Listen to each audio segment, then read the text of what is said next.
Hey guys, welcome back to the channel. This is story about what if Naruto takes a different path in his life and become a shinobi killer part 1. Before I start, please do support for more amazing content and comments for part 2. Do consider to subscribe my channel and share my video to your friends and check out the description as well. Let's start the video. As a 13-year-old child, most children have ambitions that lead to something righteous, something that will lead to the better of mankind. Something silly, something only the very select few can ever possibly achieve. I used to be one of those type of people.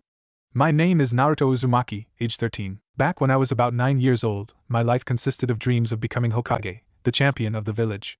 But these dreams were shattered by the villagers, who tortured and ridiculed me the entire time I existed on this miserable planet. They made it unbearable to live, making it so I was unable to have friends, unable to lead a normal life just because of the demon that laid within me.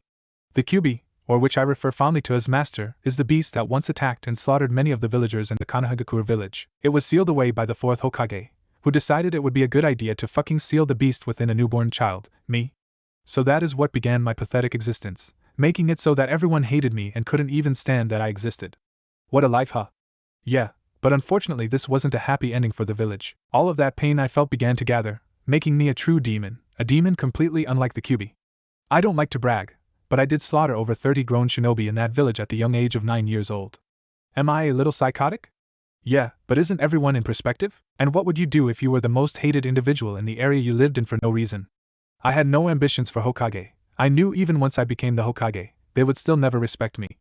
So I took another ticket from the bag of fate and pulled another career, shinobi hunter. After escaping from the village, the Kyuubi began to teach me many different ways to use his strength in fun and violent ways.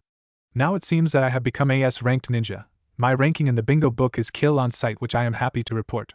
You see, after seeing something like that, I know that the old saying is right. Respect is not given, it is earned. Those words are always repeating through my head as I go in for the kill. Well, might as well tell you what you came to hear.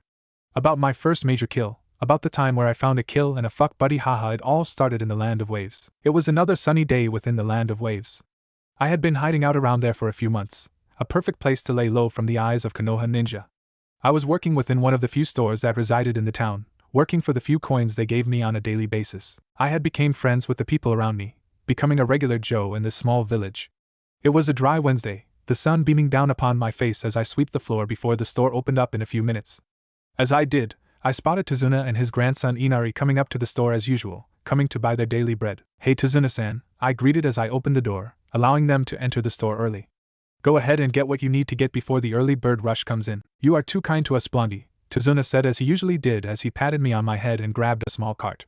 He and Inari looked around the store as I watched them with a smile upon my face. The Land of Waves had really changed me for a while, finally in my life able to live somewhere without being considered a monster. My life had changed drastically. I barely even talked to Master like I used to. He usually was asleep anyways, hating if I waked him up for a pointless reason. As I continued to sweep the floors, I sighed happily as I looked at the clear blue sky outside. I wonder what those Konoha ninja even eat? Tazuna asked Inari as I froze where I stood.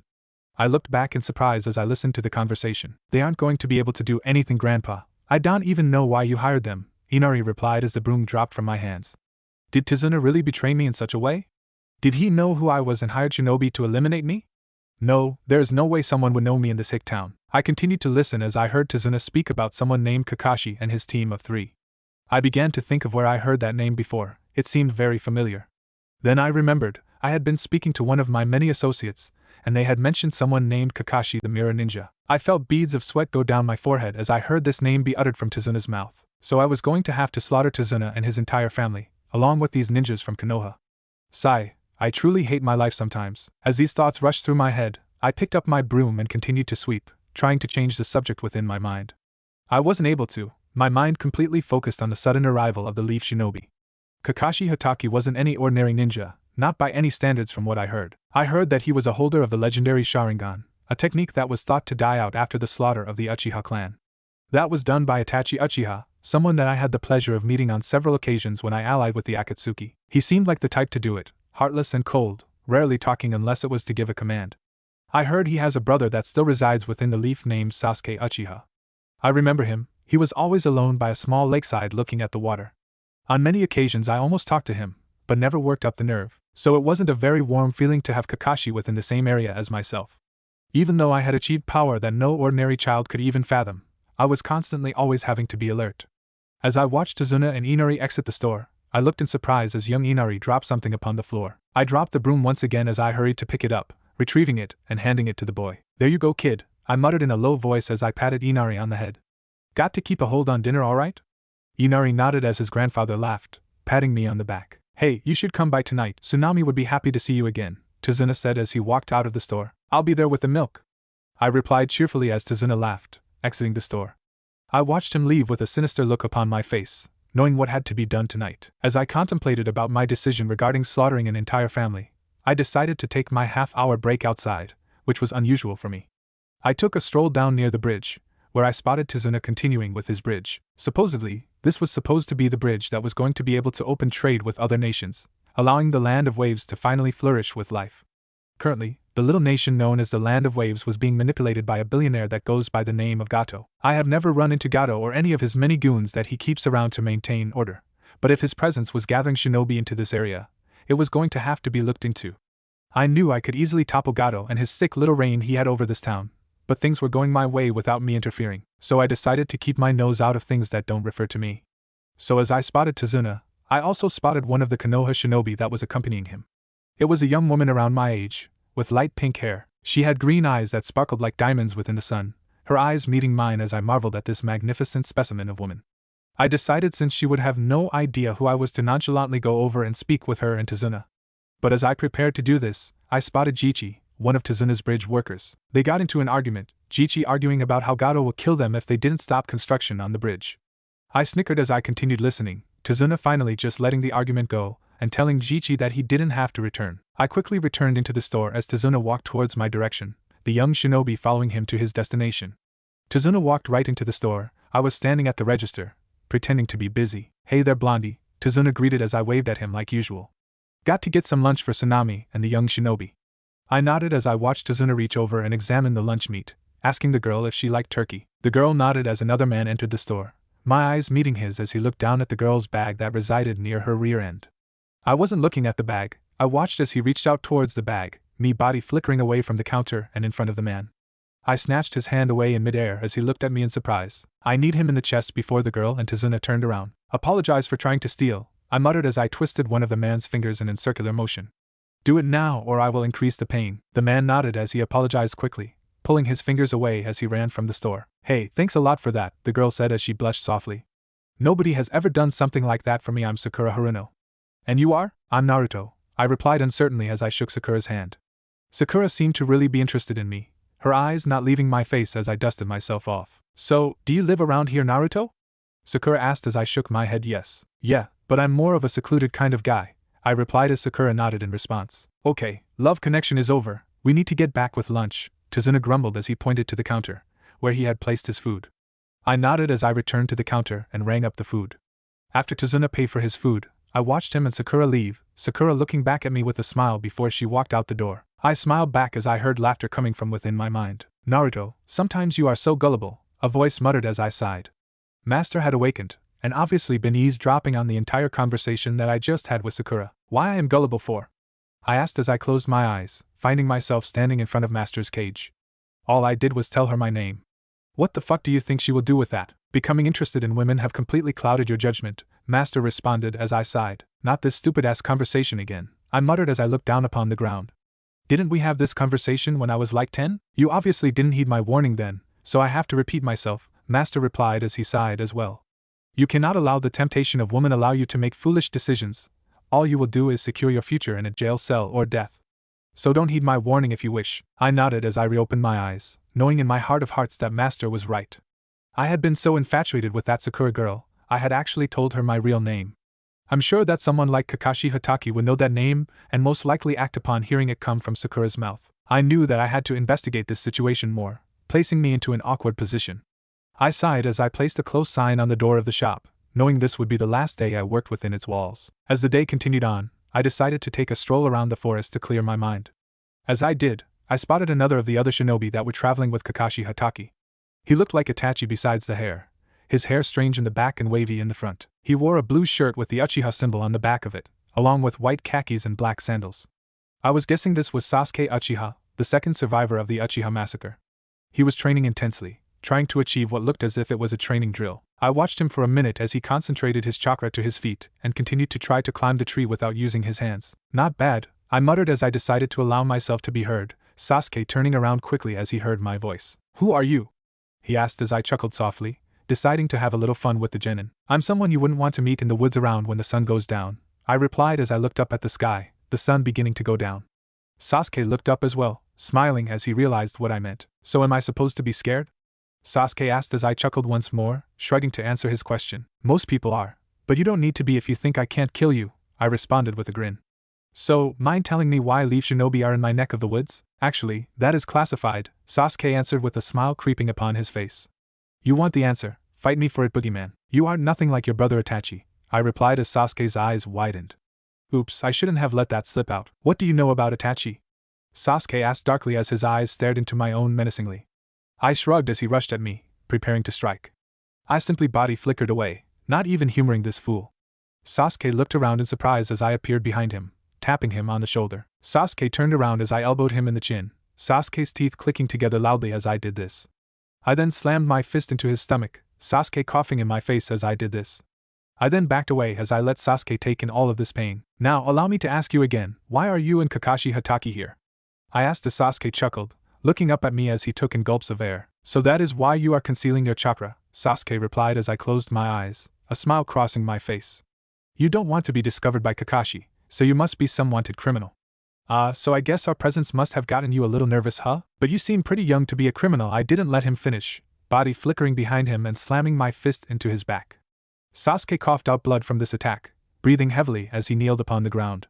I walked up to him, bending down and putting my index finger in front of his face. This is my index finger, something that I can use to kill you, let me explain, I muttered as I concentrated all of my chakra into that index finger. I also used some of Master's chakra, giving my finger the vile red aura as I gathered all of the chakra in that one finger. I then stood up and picked up a piece of wood that was just laying around the forest. Now watch what I can do to this piece of wood by just touching it, I said as I ran my finger down the middle of the wood splitting down the middle. You see, my chakra is very different. I can use it like a claw, concentrating my chakra to my finger, and it can cut steel. Now, cutting the neck of a little genin is also possible with this little trick as well. I can also use this in each of my fingers, making it so I have basically animal claws. Now I walked back to Sasuke and grabbed his neck roughly as I pulled him into a choke hold with my free hand. I put my finger that was infused with chakra at his neck, beads of sweat going down Sasuke's neck as I did. I gently ran my finger across his neck, his throat opening slowly as blood dripped from his neck. One more chance, tell me what is going on, I whispered in Sasuke's ear as I reached his voice box. Either that or you won't ever talk again. Well, that's if someone gets you help in time, of course. Otherwise, you will just die from blood lost. It's all on you, Sasuke. As I prepared to slit the genin's throat, I sensed another person within the area. I quickly dropped Sasuke as I was suddenly bombarded by kunai. I dodged most of them, some of them hitting me in the back as I was trying to escape. So, you are Naruto Uzumaki, a voice muttered behind me as I turned and spotted an injured man wearing a hitaite around one of his eyes. He wore the normal jonin outfit, making me assume that this must be the famous Kakashi Hatake. Kakashi Hatake, I'm to presume? I asked as the man nodded, a smile crossing my face as I removed the kunai from my back. The Kyuubi of the leaf, Kakashi said as he examined my face. Only 13 and one of the most feared individuals in the shinobi world. Your vicious nature doesn't do your bio justice, I chuckled as I clapped my hands softly, knowing that this would be too easy with Kakashi being injured. Without an injury, it would be difficult to kill a shinobi with the Sharingan, me wanting to get a hold of this ever since I seen the abilities of the eye by watching Itachi at work. Kakashi, how about I make you an offer you can't refuse? I offered as a grin appeared on my face. Since you won't be able to beat me like this, how about you give me your Sharingan eye and I shall allow you to leave here without any injuries. But if you don't, I promise to kill you, your team of nobodies and Tazuna's entire family. I'll also take your eye as well. So, let's make this quick then, Kakashi. Yeah, no deal. Kakashi shouted as a bead of sweat went down his forehead. Even though you most likely know all of the 4Th's jutsu due to you stealing the scroll with his jutsu sealed inside, I will not just give you the Sharingan. Suit yourself, old man, I muttered as I allowed my chakra to flow throughout my body, the trees beginning to blow. Kakashi looked around as I borrowed some more of Master's chakra, my eyes turning red with slits in the middle of them.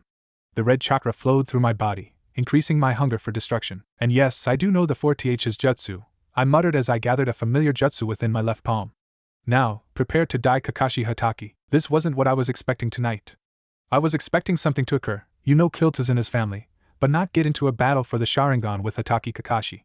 I always wondered why Conan referred to me as very impulsive when she described me to Pain. Even though Conan knows I'm the best damn thing on this planet, it seems that she doesn't always support my stupid decisions. It was kind of ironic, as I stood there in a battle against Kakashi. I stood with the Rasengan within my palm, Kakashi waiting for me to make my move for some odd reason. Obviously he was stalling for some reason, or he knew that he couldn't possibly compare to me in the form his body was in. He was walking on fucking crutches for God's sake. It seemed like a low blow to attack someone who was technically crippled, but I couldn't say I really gave a fuck. As I prepared to attack, Master awoke, chuckling as he analyzed the situation I was in. A battle for the legendary Sharingan, huh? Master said as I chuckled as well. I can't say I'm a huge fan of the Sharingan. It reminds me of that vile filth known as Madara Uchiha, someone that I have had advanced interactions with in the past. Madara Uchiha, huh? I responded as I thought about the name. Nope, never even heard of him. Sounds like I would totally kick his ass. Anyway, me with the Sharingan would most likely come in handy. Besides, Konoha does like to kiss the ass of the users of Sharingan, Byakugan, the fabled Rinnegan, or anything that makes someone above average, so why not? It would be fun to think of them thinking of me with the Sharingan. Might even make my ranking go up in the bingo book. You do things for the stupidest reasons, Naruto, Master replied as I laughed. I am only but 13 years old, Master, I answered as I turned back to the battle. Kakashi was still standing there, looking at me skeptically as I basically talked to myself out loud.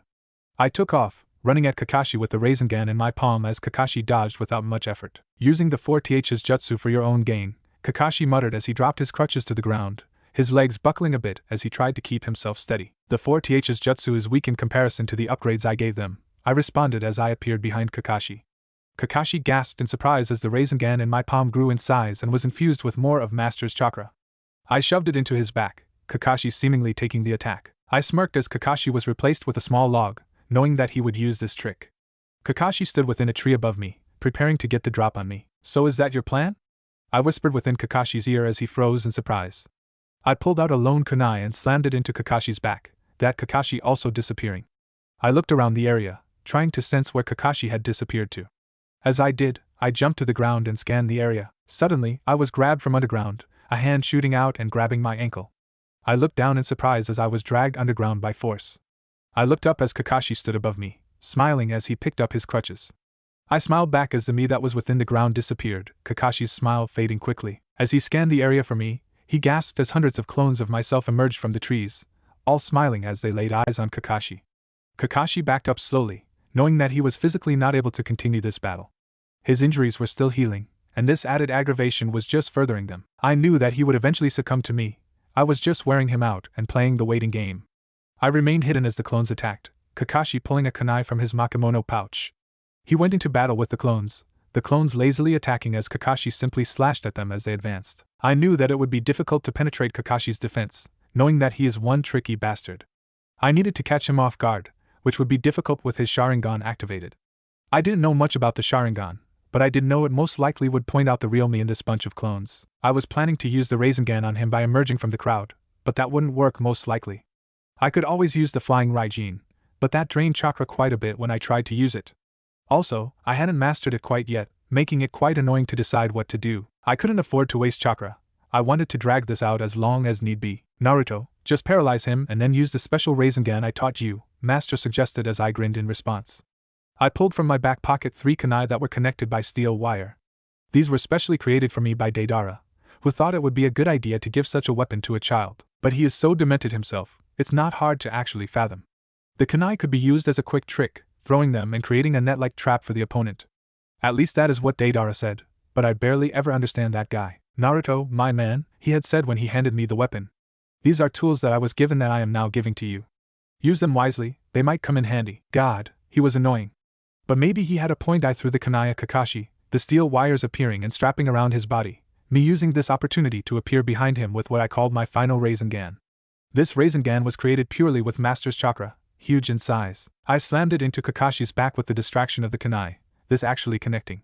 Kakashi was slid across the ground with the Rasengan, dirt and blood coming out of his mouth as I walked up on him. As he realized he couldn't move anything but his arms, he tried to pull out a kunai and stab his eye that contained the Sharingan. One of my clones stopped him, the others grabbing his arms and wrenching them behind his back as I came in front of him and held his face in front of my own. Without any warning, I pulled his Sharingan eye from the socket, blood going all over my hands as I pulled the nerves and everything along with it. The eye was within my hands, me looking down at it with admiration. I then took my free hand and pulled out my own eye, wincing slightly as I pulled my eye from its socket. I placed Kakashi's Sharingan eye within my own socket. I then left the rest to Master, who used his chakra to mold the eye into my socket. The nerves connected with my own, the healing process occurring. I grinned. I removed my hand from the area, revealing my Sharingan eye. Let's see, now that I have information on how the eye works, I think I can make a duplicate within your other eye, Master informed me as I gasped. Are you for real, Master? I asked as I felt my other eye going through intense pain. I moaned in annoyance as Master chuckled. Even after doing such a vile thing, you still act like a child, Master muttered as my eye suddenly stopped hurting. There, it is done now. You now have a set of Sharingan eyes that you can use. I grinned as I looked around the area, my vision completely different now. I seen things completely different now, my eyes showing me so much. Kakashi-sensei. A voice shrieked as I looked behind me and spotted two women running towards me. One of the women was Sakura, the other I was guessing was her teammate. Sakura-chan, good to see you, I said nonchalantly as Sakura pulled a kunai from a pouch on her back. I chuckled as she chucked it at my forehead, me catching it between my fingers in midair. Ino, we need to do something, Sakura shouted as I began to flat out laugh at her. He has killed Kakashi-sensei. He isn't dead, just passed out probably from the pain I just inflicted by snatching his Sharingan from his skull, I responded as both Sakura and Ino gasped. Who the hell are you? Ino asked as I appeared behind her using the body flickering technique. I'm Naruto Uzumaki, the red demon of the leaf, I whispered within her ear as I shoved the kunai that I had caught into her back, blood rushing from Ino's mouth as she looked back at me in surprise. Sakura gasped as I removed the kunai from her back, the blade making a sickening sound as I pulled it out, and Ino fell to the ground. Blood gathered around the girl's body as I chuckled at this cruelly. Why are you doing this? Sakura choked out as I chuckled again, wiping the blood on my hands onto my pants. Well, first I was tortured by the assholes within your village, I responded as I put a hand to my head mockingly, as if I was really thinking about all of this. Got no justice for that until I just took care of the issue by myself. Second, I kinda like killing now, due to how much I have done it in my short lifetime. Third, I'm fucking crazy. Fourth, I just don't like Kanehigakure Shinobi for some crazy-ass reason. I wonder if that has something to do with issue number 1? You are a sick fucking bastard, Sakura screamed as I nodded in agreement. How could you just take life like that? Were you paying attention a minute ago? I asked as Sakura shook her head in disgust. Look, I don't really kill chicks that look good, so you are free to go. Unfortunately, I can't say the same about your ugly friend, even though I promised myself to a certain blue-haired girl when I am able to poke her on the nose without standing on my tippy toes, quote-unquote.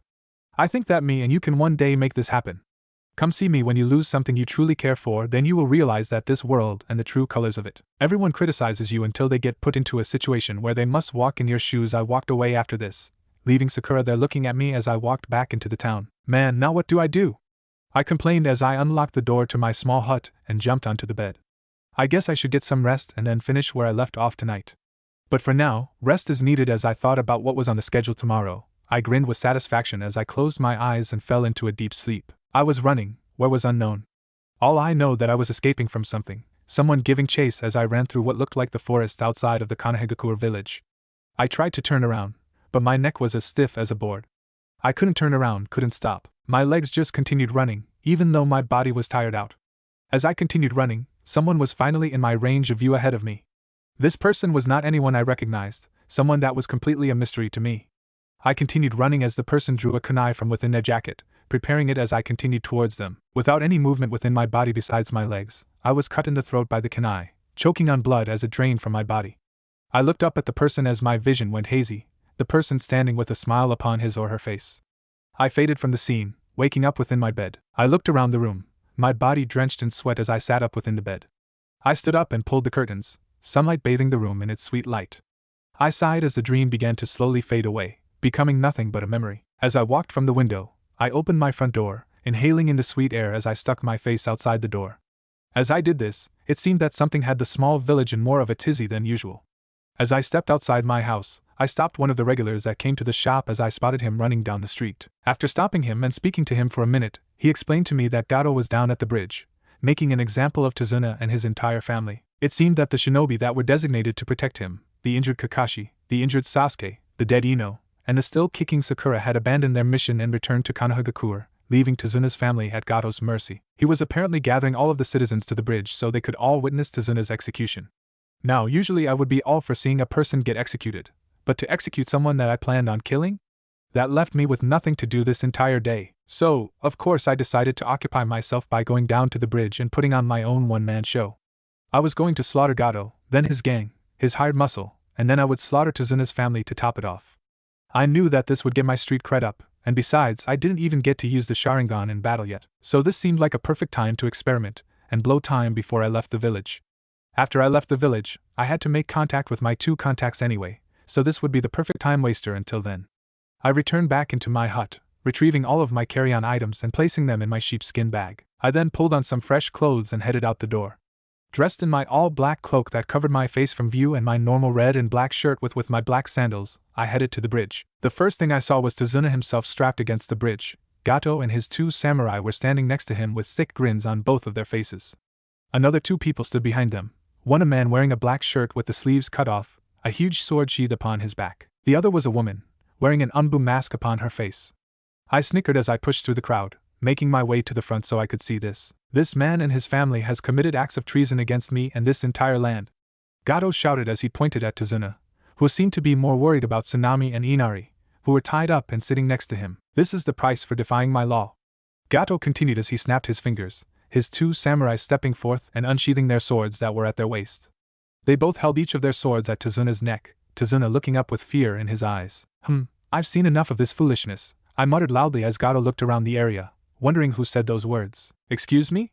Gato asked as he scanned the crowd. Who said those words in my presence? Would you like to come up here and join this man in his execution? Wouldn't matter, I replied as I looked up at Gato, his eyes looking at my cloaked face. You and your men couldn't kill the likes of me anyway. But since you gave me the invitation, I body flickered next to Gato, the 2 swordsmen removing their swords from Tazuna's neck and now focused their attention on me. So, this kid has decided to die, has he? One of the swordsmen asked with a grin upon his face. Well, let me tell you who we are. Hopefully it will haunt you while you contemplate your decision in the afterlife. I am Zori, and this is Waraji. I chuckled at this, my hands beginning to glow of Master's chakra. Well, at least you told me your names, I responded as the 2 samurai snickered. Now everyone knows what to put on your gravestone when they are burying your lifeless corpses. With that, I watched as both swordsmen readied their blades, both Zori and Waraji swinging their swords at me with lightning-like speed. I body flickered behind them and stuck both of my hands into their backs like daggers, my hands coming out of their chest. The 2 swordsmen both began to cough up tremendous amounts of blood before they fell to the ground, their limp bodies leaking blood as they were the first within the body count. A wicked grin crossed my face as I wiped the blood off my hands on my pants, Gato backing away as he seen this display of raw power. He looked back at the man and the woman behind him, who were watching as if this wasn't the first time they witnessed something of this magnitude. Zabuza, execute this boy now. Gato ordered as the man called Zabuza aside, placing his hand upon the heel of the sword on his back. I'm sick of cleaning up your messes, Zabuza muttered as Gato growled with anger. But this is all on your pay, so why not live it up? Okay Haku, let's go. The girl nodded, following Zabuza as he walked and stood before me. Zabuza Momochi, huh? I asked as Zabuza snickered loudly. So you have heard of my exploits, child? Zabuza asked as I chuckled softly. You are pretty good, I was warned about you by one of my contacts, I responded as Zabuza snickered again. She told me that if I continued on my path, I would eventually run into you. So you are telling me that you are actually worth my time? Zabuza asked as I remained silent. What's wrong, little mouse? Is your tail caught between your legs now? I'll give you one last chance to escape since me and you aren't very different, I replied quietly as I thought about what my contact had told me about him. I actually admire what you did. It's quite inspiring to know that I'm not the only crazy motherfucker out in this world. But I will only offer this once. If you decline, I'm going to murder you and your assistant. There will minimal ease.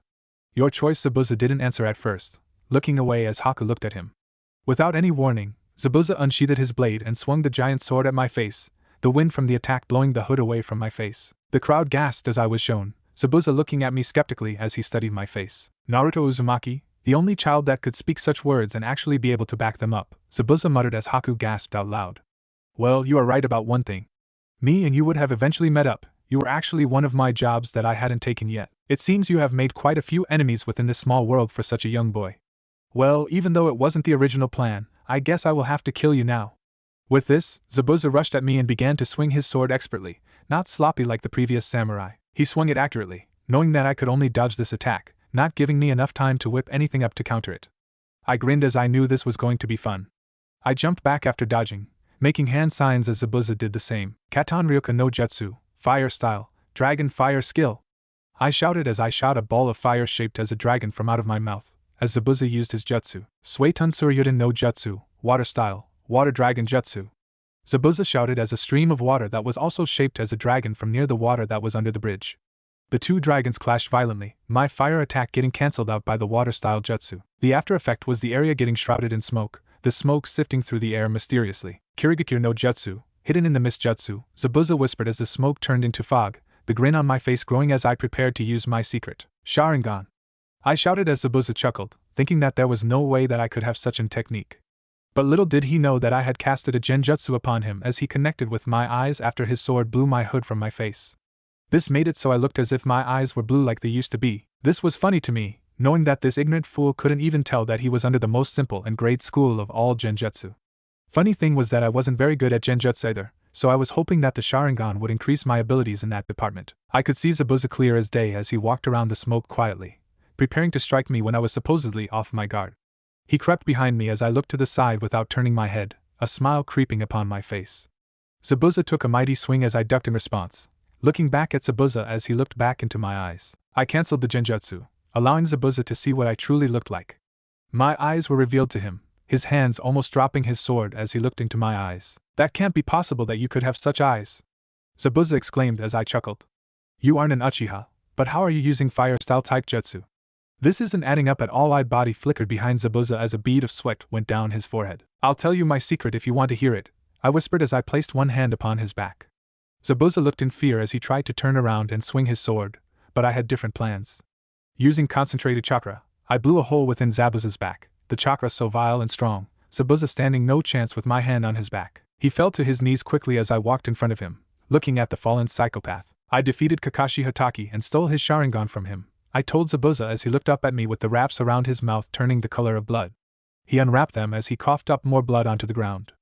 Haku watched from the sidelines in horror, taking off her mask as she ran up to Zabuza. Zabuza, this cannot be! Haku shouted as she looked at Zabuza with shock on her face.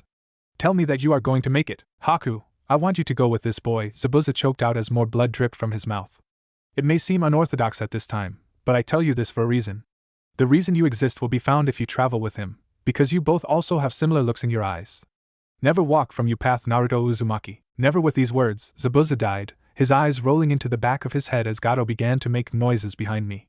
I looked at Haku, who was looking at me with utter loathing in her eyes. Even though I do not understand the reason Zabuza wants me to go with you, I will accept his final wishes, Haku stated as I chuckled softly. He didn't want me to kill you, but that might not matter, I replied as I turned to Gato. Now you were saying before? Gato didn't say a word as he backed away from me advancing the more he backed up. As I prepared to kill Gato, I was interrupted by Haku, who chucked something that looked like ice at Gato's head, the ice piercing his forehead as he dropped to the ground dead. I turned in surprise, Haku looking down at Gato's body with a smile. Zabuza never liked him, Haku muttered as she replaced her mask upon her face, looking away from me as I looked at her. So you steal my fucking kill because some dead asshole didn't like somebody? I shouted as my fist clenched to my side, preparing to strike the girl. But then they unclenched, a grin forming upon my face. Not bad at all, girl, I said as I picked up Zabuza's sword, placing it upon my back. It covered my entire back, barely even big enough to carry. You are taking Zabuza's sword? Haku asked as she spotted me doing this. You deserve it for killing such a powerful opponent. Even though I want to drive a spike into your skull, I snickered as I looked over at Tazuna and his family, wondering if I should finish my job. But as I looked back at the dead bodies of Zabuza and the two samurai, I was surprisingly content. So, I decided to leave the village there, leaving my legacy forever on this land. Haku followed as well, going by Zabuza's dying words. I guess it wasn't bad to have someone tag along with me, especially a female. 'Cause with just me and Master, it was becoming a real sausage fest, to be honest. I continued on my path, the path that would eventually be the death of me, or will create a legend. As I continued down the path near the Konohagakure village, I waited within a secret path that led to the secret area where I met up with my two contacts. As I walked down this path, I instructed Haku to remain behind, which she was reluctant to do at first. It wasn't the order itself, I think it was because she really didn't like me so much. It's not as if I could blame the poor girl, I did slaughter the only person she actually cared for in this entire world. But as long as she wanted to remain alive, she would obey my orders without question. She might have inherited a Kekai Genkai such as I, but we all know that mine was way stronger. So, as I continued down the path, I waited for the signal that would mean the area was clear. I waited for a few seconds before I seen a small paper bird fly by my face, the signal from one of my contacts to tell me the area was clear. I headed into the area quickly, spotting my two contacts standing against two separate trees that were facing the opposite direction of each other. My first contact was the deadly beauty Konin of the Akatsuki. Her paper skills mixed along with her ninjutsu was uncanny. The second was the snake princess Anko. She was my contact for the leaf and Orochimaru, who I was actively watching. After Orochimaru has bestowed Anko with the curse mark, he found out that he had made a miscalculation with her abilities and that the curse mark wouldn't react to her. So with that, he turned her loose, making her a spy for his side. But little did many people know, she wasn't under the control of Orochimaru as he thought she was. She was also the only person to actually find me when I escaped from the village all those years ago. I had been running through the forest all night, the morning had just arrived. Umbu had been alerted that I had escaped my home during the night and were sent into the forest to find me. I was still in the forest, unable to navigate through the huge-ass area. I would have surely been caught and returned to the village if I hadn't spotted Anko, who I was first going to kill when I seen her. She had spotted me and looked deep into my eyes, seeing the rage within me. At first I was extremely wary, thinking she was stalling me for the Umbu so that they could ambush me. So as I walked towards her, my kunai was within my grip behind my back. She walked up to me and as I prepared to stab her in the chest, she smiled at me. Yeah, you are probably thinking, that stopped him? But it truly did. I had never been smiled at in my life, people always chucking rocks at me or screaming angry remarks when I passed them. Never had anyone stopped and looked at me with a smile. Maybe that was all I needed, maybe my path wasn't supposed to be this way. But I digress, she smiled and I stopped the attack. After talking for a few minutes, she told me that she had just been instructed by Orochimaru to return back into the village. She told me that if I needed help, that Orochimaru could help me find my way. I decided to follow her, as she told me that she would escort me to Orochimaru's hideout. Desperate, tired, and hungry, I followed without much regret. What took place after that was an adventure of its own right. Flashback. As I followed this young girl out of the perplexing forest, I began to think of the words that she had spoke. She had sounded like an android when she spoke them, telling me that Orochimaru could help me plus bestow me with unlimited power. This intrigued me, thinking that power like that sounded too good to pass up on. So I followed without asking any questions on the matter, more interested to find out who this mysterious woman was. Hey, who the hell are you, lady? I asked in my oh so polite way. The woman smiled again as she turned and flashed me a thumbs up. I'm Anko, nice to meet ya, she answered as she looked back at me, expecting me to tell her my name. I continued to run with her, not saying anything of the sort. So you are a shy one, huh? Anko asked as I still didn't reply. That's okay, I was like that at one point as well. But when I found Orochimaru, he trained me and gave me a purpose in this world. I thank him for everything that he did for me. You sure talk about this guy like you worship the guy or something, I replied as Anko looked away, not answering this time. I shrugged as we continued to run, not saying anything to each other. I'm Naruto Uzumaki, I finally said as Anko turned to me and smiled again. Her smile made me happy for some reason, but I was still just a naive young boy but as we continued, we finally were setting a good pace. We were hours ahead of where we once were, Anko turning around and telling me that Orochimaru's hideout wasn't too far away. I nodded as she led me deep into some cave, where she knocked on some strange door. Anko, come in, a voice hissed as Anko opened the door, bowing as she moved aside to let me walk into the room first. I did this, the room filled with complete utter darkness. As I stepped in, candles suddenly flickered on, a man sitting in the middle of the room with a smirk upon his face. He was a strange one, his face a pale white and his eyes like snake eyes. As I looked at him, I turned and looked back at Anko, who was looking away with a blank expression upon her face. Naruto Uzumaki, I have heard many good things from you from my spies within the village. The man spoke out as I shuddered at the sight of this creepy man. You were quite the person to track down, but I knew I would find you. I am Orochimaru, and I would like to bestow you with power and make you into a true shinobi. What do you know about being a shinobi? I interrupted as I chuckled rudely. You are some weird idiot that holes himself up in caves and tries to obviously lure young children in. As I continued on my rant, Orochimaru disappeared from the chair, my eyes widening as I looked over my shoulder, where he stood. I backed away slowly as I backed right into someone, Orochimaru somehow. But he was still in front of me, so it made no sense. I looked as the whole room was surrounded with the snake weirdo, nowhere for me to escape. You just don't understand what I can give you, so allow me to give you just a taste, Orochimaru hissed as he motioned for Anko to come to him. Anko, show him what he could learn if he swears his life to me. Anko stepped forth, not saying anything as she looked at me with a blank expression. That confirmed it now, Anko was being controlled by this snake asshole. As the clones of Orochimaru disappeared, Anko ran at me without warning, my eyes widening as I was kicked directly in the chest.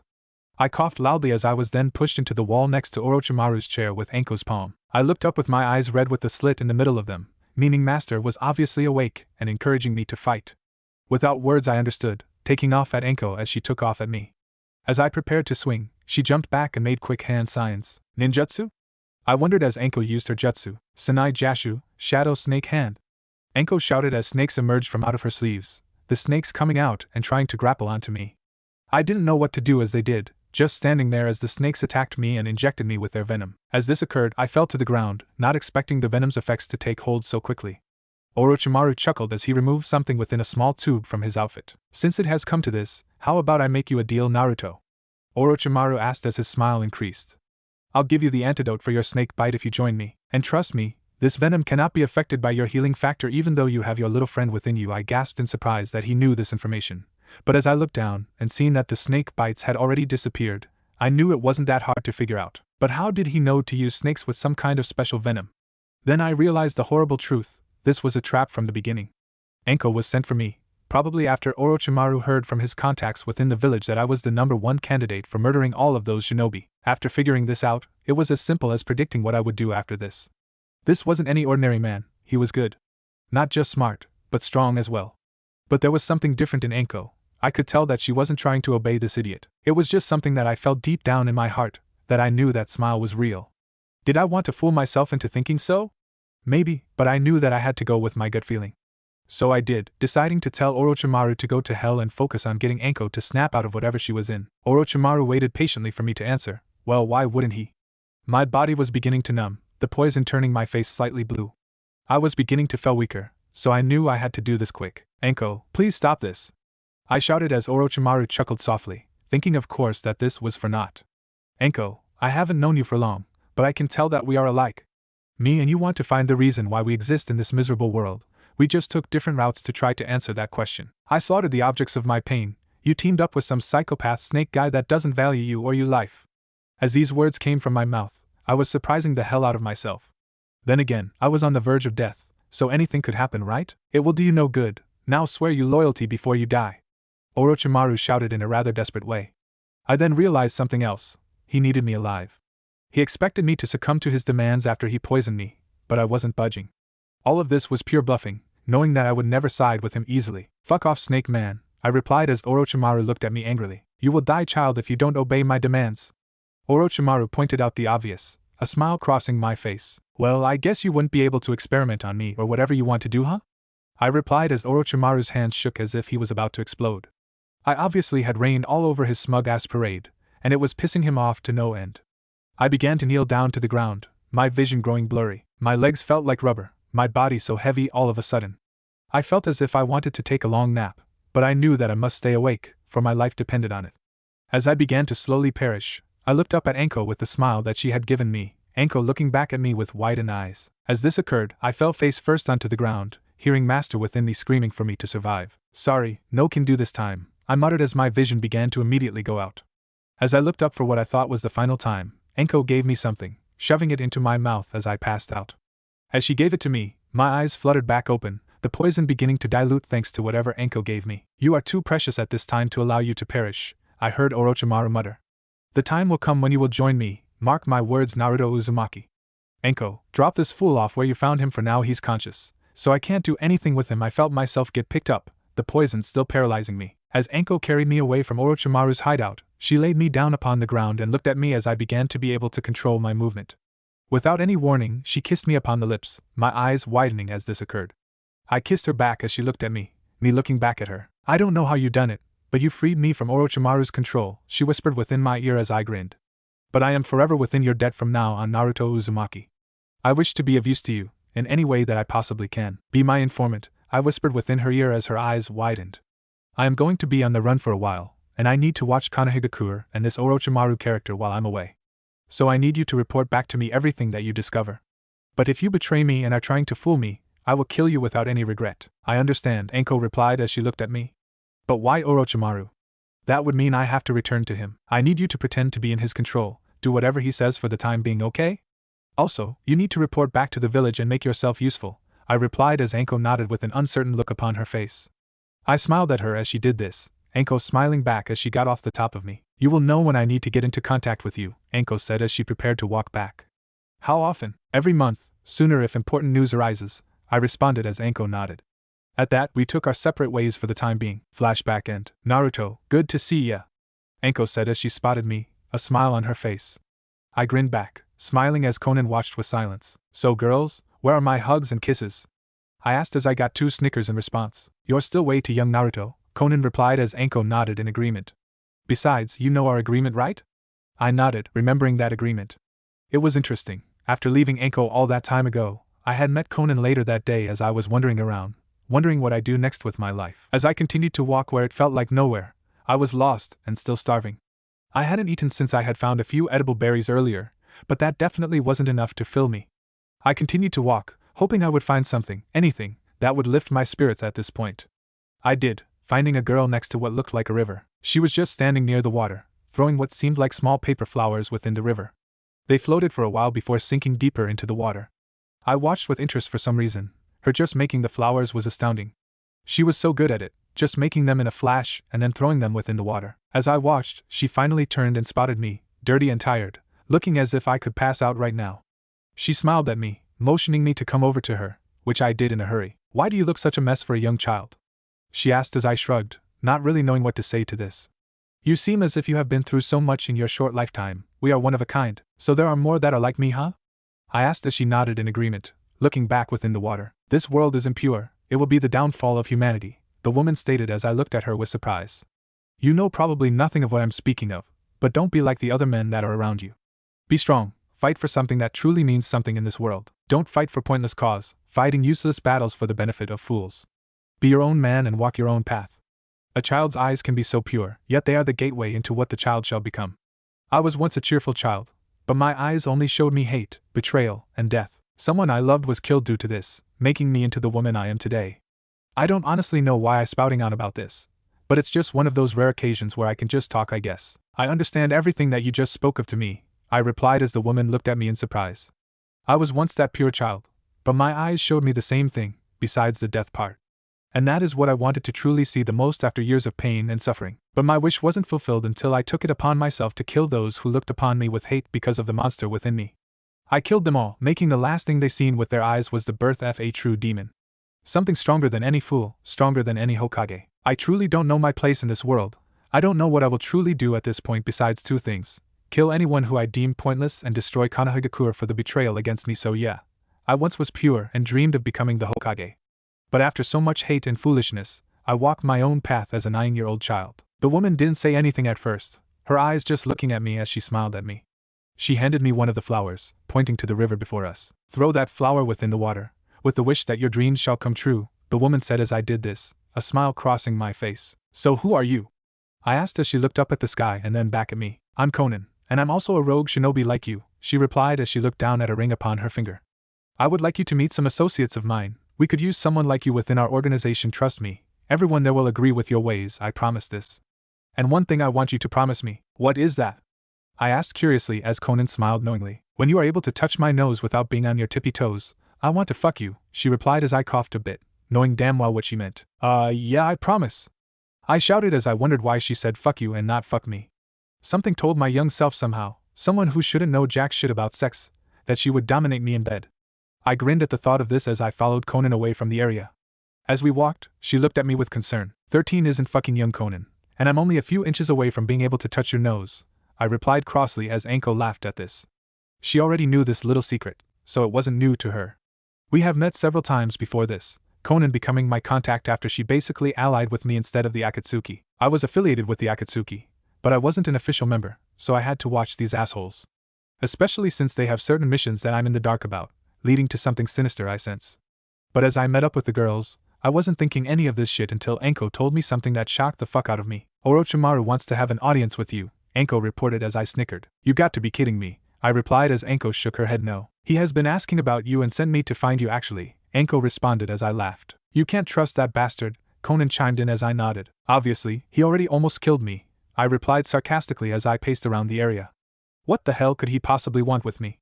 This guy just doesn't give up, does he? So, what are you going to do, Naruto?"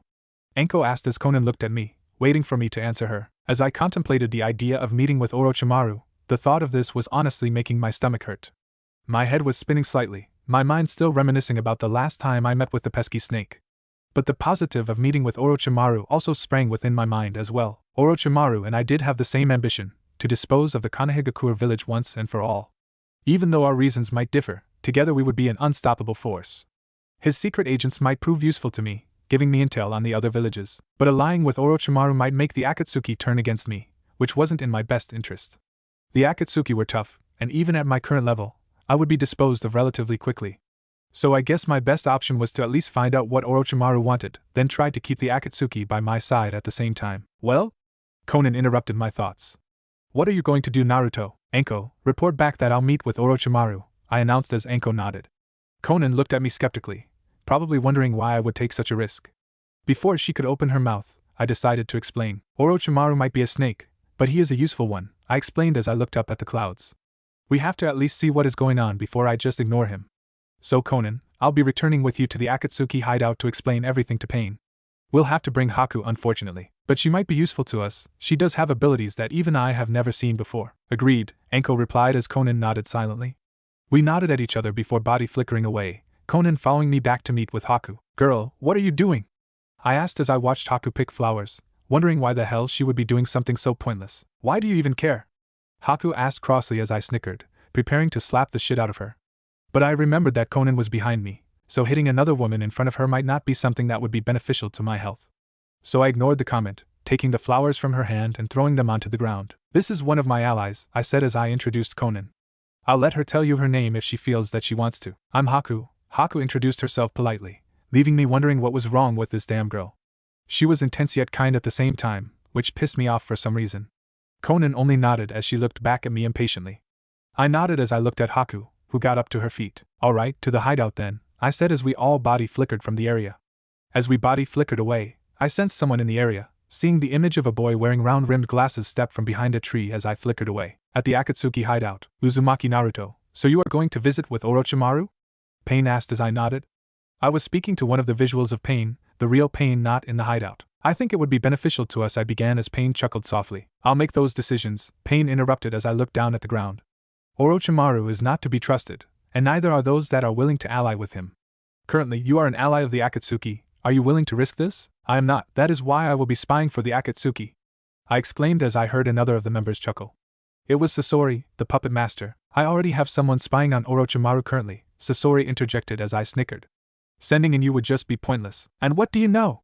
I interrupted as Sasori growled angrily. You're someone that hides behind some hideous puppet and tries to act like he really knows what he's talking about. How about you shut the hell up before I drag you out that shell, insolent brat? Sasori hissed as the tail of his puppet sprang out instantly, slamming into my chest without any warning. A grin crossed my face as my body disappeared, Sasori's tail actually stabbing a piece of wood. The wood split in two as Sasori growled, looking around for me as I chuckled loudly, the cave echoing my laughter all around the cave. Come out here, you little fool! Sasori roared as I jumped onto the top of his puppet, laughing as the tail sprang at me again. I caught it in midair, wrenching it down and slamming it into Sasori's puppet's shell. Sasori chuckled as a cloud of poison was sprayed into my face. The cloud increasing in size, the poison increased in strength. Damn you! I choked out as I jumped off the back of Sasori's puppet, coughing loudly. You were quite foolish, challenging me, Sasori spoke as my mind drifted. Do you feel as if your mind is slowly shutting down? That's because it is actually doing that exact thing. It's somewhat of a new last defense poison, thanks for testing it out for me. Your mind will shut down, making you completely exposed to my fury. You won't be able to use any jutsu, you won't be able to focus. Your mind is failing, and soon you will be frozen, not even able to blink. Fortunately for you, this poison also nullifies your pain receptors, so your death will be painless. This is quite new to me, so I'm impressed with the results. Is that all you can muster? I choked out as I tried to fight the effect of the poison, but my mind was slowly drifting away. Sasori was right, this was very new. This wasn't the first time me and Sasori scuffled. Usually he did some type of poison that Master usually was able to dilute within my system, making the poison have no effect. Also, usually his poison was nerve-based, also fatal. This one was more of I'll kill you with my own hands type poison, so I wasn't expecting that. I fell to my knees, Sasori chuckling as he prepared to use the tail of Hiriko to stab me in chest. It's over, Kyubi brat, Sasori stated smugly as the tail went flying at my chest, my eyes flinching softly as the tail prepared to collide with my chest. That is enough, Sasori, Pain said, the tail stopping as it touched the front of my chest. Drool went down my mouth as I looked at Sasori with a blank expression. Pathetic for someone who is supposed to have the Kyubi within their body, someone muttered within the cave, bound to be one of the other members watching. Sasori, I see you're picking on children now, Kisame said as he and Itachi walked into the cave. How does it feel to have such a win under your belt? Sasori ignored him, tossing something within some type of bottle in front of my body. I'll spare your life for now, Sasori muttered as he exited the cave. Just for now, Kisame and Itachi looked at me as Conan bent down and placed the bottle within my mouth, draining the liquid within it in my mouth. I coughed softly, the antidote taking effect quickly. Why didn't you use your Sharingan? Itachi asked as I looked at him, smiling broadly. So you noticed, huh? I asked as Konan now realized that she was under a genjutsu this entire time. When my mind broke, she was freed from the genjutsu. I didn't want everyone to know, so I had placed the same genjutsu on Konan and Enko that I had placed on Zabuza. But Itachi, a wielder of the Sharingan, would of course be able to see through such a genjutsu. Where did you get them? Itachi asked, unusually interested in me. I cleared my throat, not expecting Itachi to speak to me so much. Well, I stole them from Kakashi Hatake, I replied as Pain chuckled in the background. My master then copied the one and made them a set. Now I have the Sharingan. So, I was wondering? Itachi didn't say another word, walking away from me and retrieving something from within the cave. Without saying anything, he exited the cave afterwards. I sighed, wondering who would teach me about the Sharingan now. Anyway, Naruto, Pain said as I turned back to him. I shall grant your request, you will be allowed to go see Orochimaru. But if you want to spy for the Akatsuki, that means you will have to cooperate with Orochimaru for as long as it takes. Which means you might have to participate in his plans. Are you willing to accept this? I nodded, thinking over the words within my head. That means I'll be in deep, having to do things that might cramp my style. Fine, report back soon, Pain responded as I looked back at Konan and nodded, exiting the cave. She watched me leave, looking back at Pain. Konan, remember your mission, Pain said as Konan nodded. You are to temporarily pretend to be the ally of the Jinchuruki, and then we shall extract the Kyuubi with ease. I want you to watch him when he is around Orochimaru. We cannot afford to allow him to interfere with our plans. Konan nodded again, looking at the image of Pain with utter seriousness. I was running. From what, I had no idea. But something or someone was chasing me. I continued running, but my feet weren't touching the ground. I was shaken, but not scared. My body was warm, but cold at the same time. This wasn't right, these feelings had to be incorrect. My eyes were heavy, but I wasn't tired. My body ached, but I felt no pain. All of these things riddled me, calling out my name as I continued to run. Who are you? Why were you calling out my name? Master? No, it couldn't be. These things make absolutely no sense.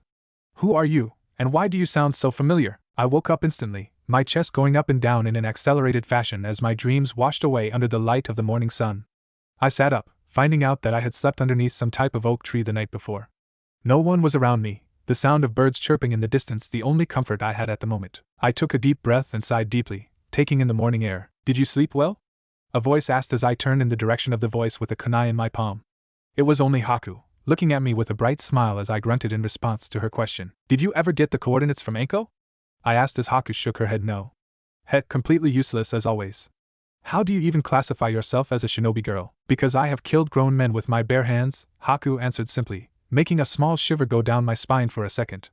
Now, shall we stay here or go on the search for your comrade? Best to just station here and wait for Enko to get in contact with us, I replied as I took off my shirt and looked into the small brook nearby. Besides, I'm standing in my own stink, so I think I'm going to take a bath quick. Haku nodded as I tossed the rest of my clothes off and dipped myself into the hot water. It felt exquisite, almost as if I were in a hot spring. I closed my eyes as I leaned back, allowing myself to float. As I did, I felt the presence of another being enter the water, making me look up with anticipation. I lifted up my arm, which had a small kunai concealed within my palm. I turned around quickly as the person jumped back, making me prepare to heave the kunai at their head. As I prepared to, I spotted who the culprit was. It was Haku, who had stripped down as well. My eyes widened slowly as I looked the bodacious girl up and down, not expecting her to have such a firm and emasculate body. She was quite perky, her having to be at least about a solid C, maybe even D.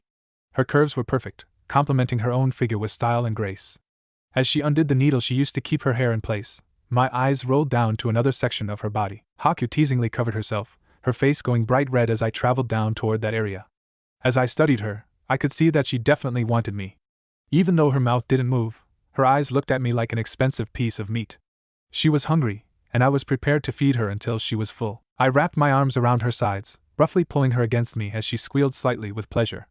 I grinned in anticipation as my hands went down to her, rubbing her gently but surely. She began to squeal a bit louder, almost giving me more energy as I pulled her even closer and inserted it in. As I did, she moaned loudly, making the grin on my face increase even more. I quickly thrusted it in and out, no holding back. Haku grabbed onto my shoulders for dear life, as if she would fall into the water without my shoulders. I closed my eyes and rocked back and forth roughly as Haku began to bite her lower lip. I lowered my mouth and slowly began to lick her, making her squeal even louder now. I continued to go back and forth, making her scream with pleasure, as my eyes glowed red with delight. "Oh, Master Zabuza!"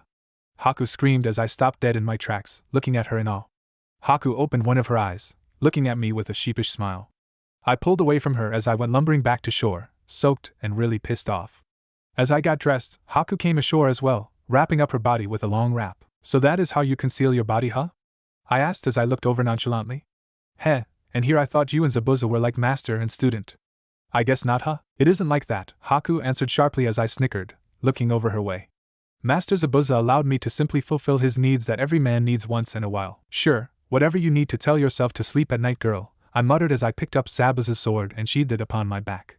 Damn, why the hell is this sword so damn big for? It isn't made for some delusional child. Haku spat as I looked over at her in surprise.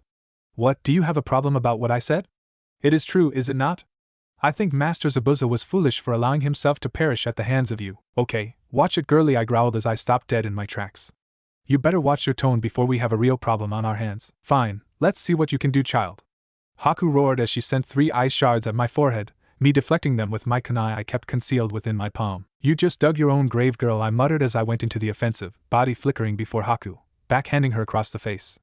The impact of the slap sent her across the brook, making the young girl's body glide across the water. Using her chakra, she stopped herself by using her left hand to steady herself on top of the water. I went running across the water as Haku looked up, making several hand signs with her left palm. I activated my Sharingan to copy the jutsu, but it was somehow unable to. What the hell? I wondered as Haku began to tap her left foot against the water at high speed. Haijutsu, Sensatsu Suisho. Haku shouted as I watched on with confusion. As I stood by, I felt the water freezing slightly underneath my feet, telling me something wasn't right in the woods. Suddenly, thousands of ice shards came flying out the water, covering my entire body with ice needles. I gasped as my clone was destroyed, Haku gasping as my hand came out of the water, pulling her deeply within. Haku looked down, using her other foot to kick me as I dragged her deep under the water. How about I show you something I learned from your master? I mouthed to Haku as I made several hand signs. Suetun Suryuden no Jutsu. A large water dragon surfaced under the water, Haku looking on with widened eyes as she tried to quickly make hand signs. Not so fast. I shouted as a clone of me grabbed Haku's hands from behind, wrenching both her hands behind her back as the water dragon hit her dead on. This is what you get for defying me, I muttered as I swam up, going onto shore. I groaned as I looked down at my clothes, which were drenched in water. I stretched out my arms as the sun bathed me in its light. As I did, 3 kunai came at me from nowhere, me jumping up as the 3 kunai landed before me. What the hell? I wondered aloud as Haku sprang from the water, making several hand signs as I got into a defensive position. Haijutsu, Makyu Hayasho, Haku whispered as several ice mirrors came around me, trapping me within an ice-like prison. So, this is due to your Kekai Genkai, huh? I muttered as I looked around the prison. Not too bad in here, kind of cold though, Haku chuckled as she went into the mirror, all of the mirrors showing Haku. Unfortunately for you, you overestimated yourself and fell head-on for my secret jutsu, Haku stated as she held ice needles at her side. Now allow me to show you why me and Master Zabuza made the ultimate team. I only looked on as Haku sprayed me from several directions with ice needles, the needles going into every part of my body. I coughed up tremendous blood as one of the needles went directly into my neck. Well, it seems you have pushed me to the limit now, I growled as I took the needle from my neck. You pathetic little bitch, let me show you some real power. I let out a tremendous roar as my body was covered in red chakra, Haku's eyes widening as my Sharingan spotted the real one. Too simple, I shouted as I increased the chakra, the entire ice chamber shaking as if it was in fear. Haku tried to attack me again, but I simply dodged the attack, teleporting out of ice chamber as I did. I then gathered the Rasengan within my left palm and used the teleportation jutsu again, pinpointing onto the real Haku. Haku looked back as I prepared to launch the Rasengan into her chest, knowing this would indeed kill her. You're finished, I roared as I prepared to teleport, someone grabbing my wrist with the Rasengan in my palm. As they did, that body disappeared instantly, me putting a kunai knife up to the person's throat. Wait, Itachi? I asked as it was indeed the oldest remaining Uchiha, Itachi. Itachi only snickered as the Itachi before me melted away, turning into a flock of birds before my eyes. I squinted in surprise as I turned around, several Itachis behind me, all wielding kunai. I rolled away from his first attack, the others following me closely as I got into a defensive position. One of the clones leaned forward and attacked, me dodging the attack and giving it a square uppercut to the jaw when I was in radius. The clone didn't disappear, instead it melted around my hand, going all over my body. I looked up in horror as the other Itachis piled onto me, making me sink further into a pile of stinky black goop. As it felt as if my lungs were closing, I looked around, everything completely normal. Itachi was before me, with Haku by his side. That was pathetic, Itachi muttered as he studied me with his Sharingan eyes. You have the Sharingan, which should nullify any genjutsu that comes your way. But you are not properly trained in the Sharingan due to the fact you are not an Uchiha, which is why I need to learn how to use the Sharingan," I exclaimed as I looked over at Haku. "By the way, how is she still alive?" "He stopped the battle when you gathered that jutsu," Haku answered, almost looking disgusted. "He told me I would have perished if you succeeded in using it."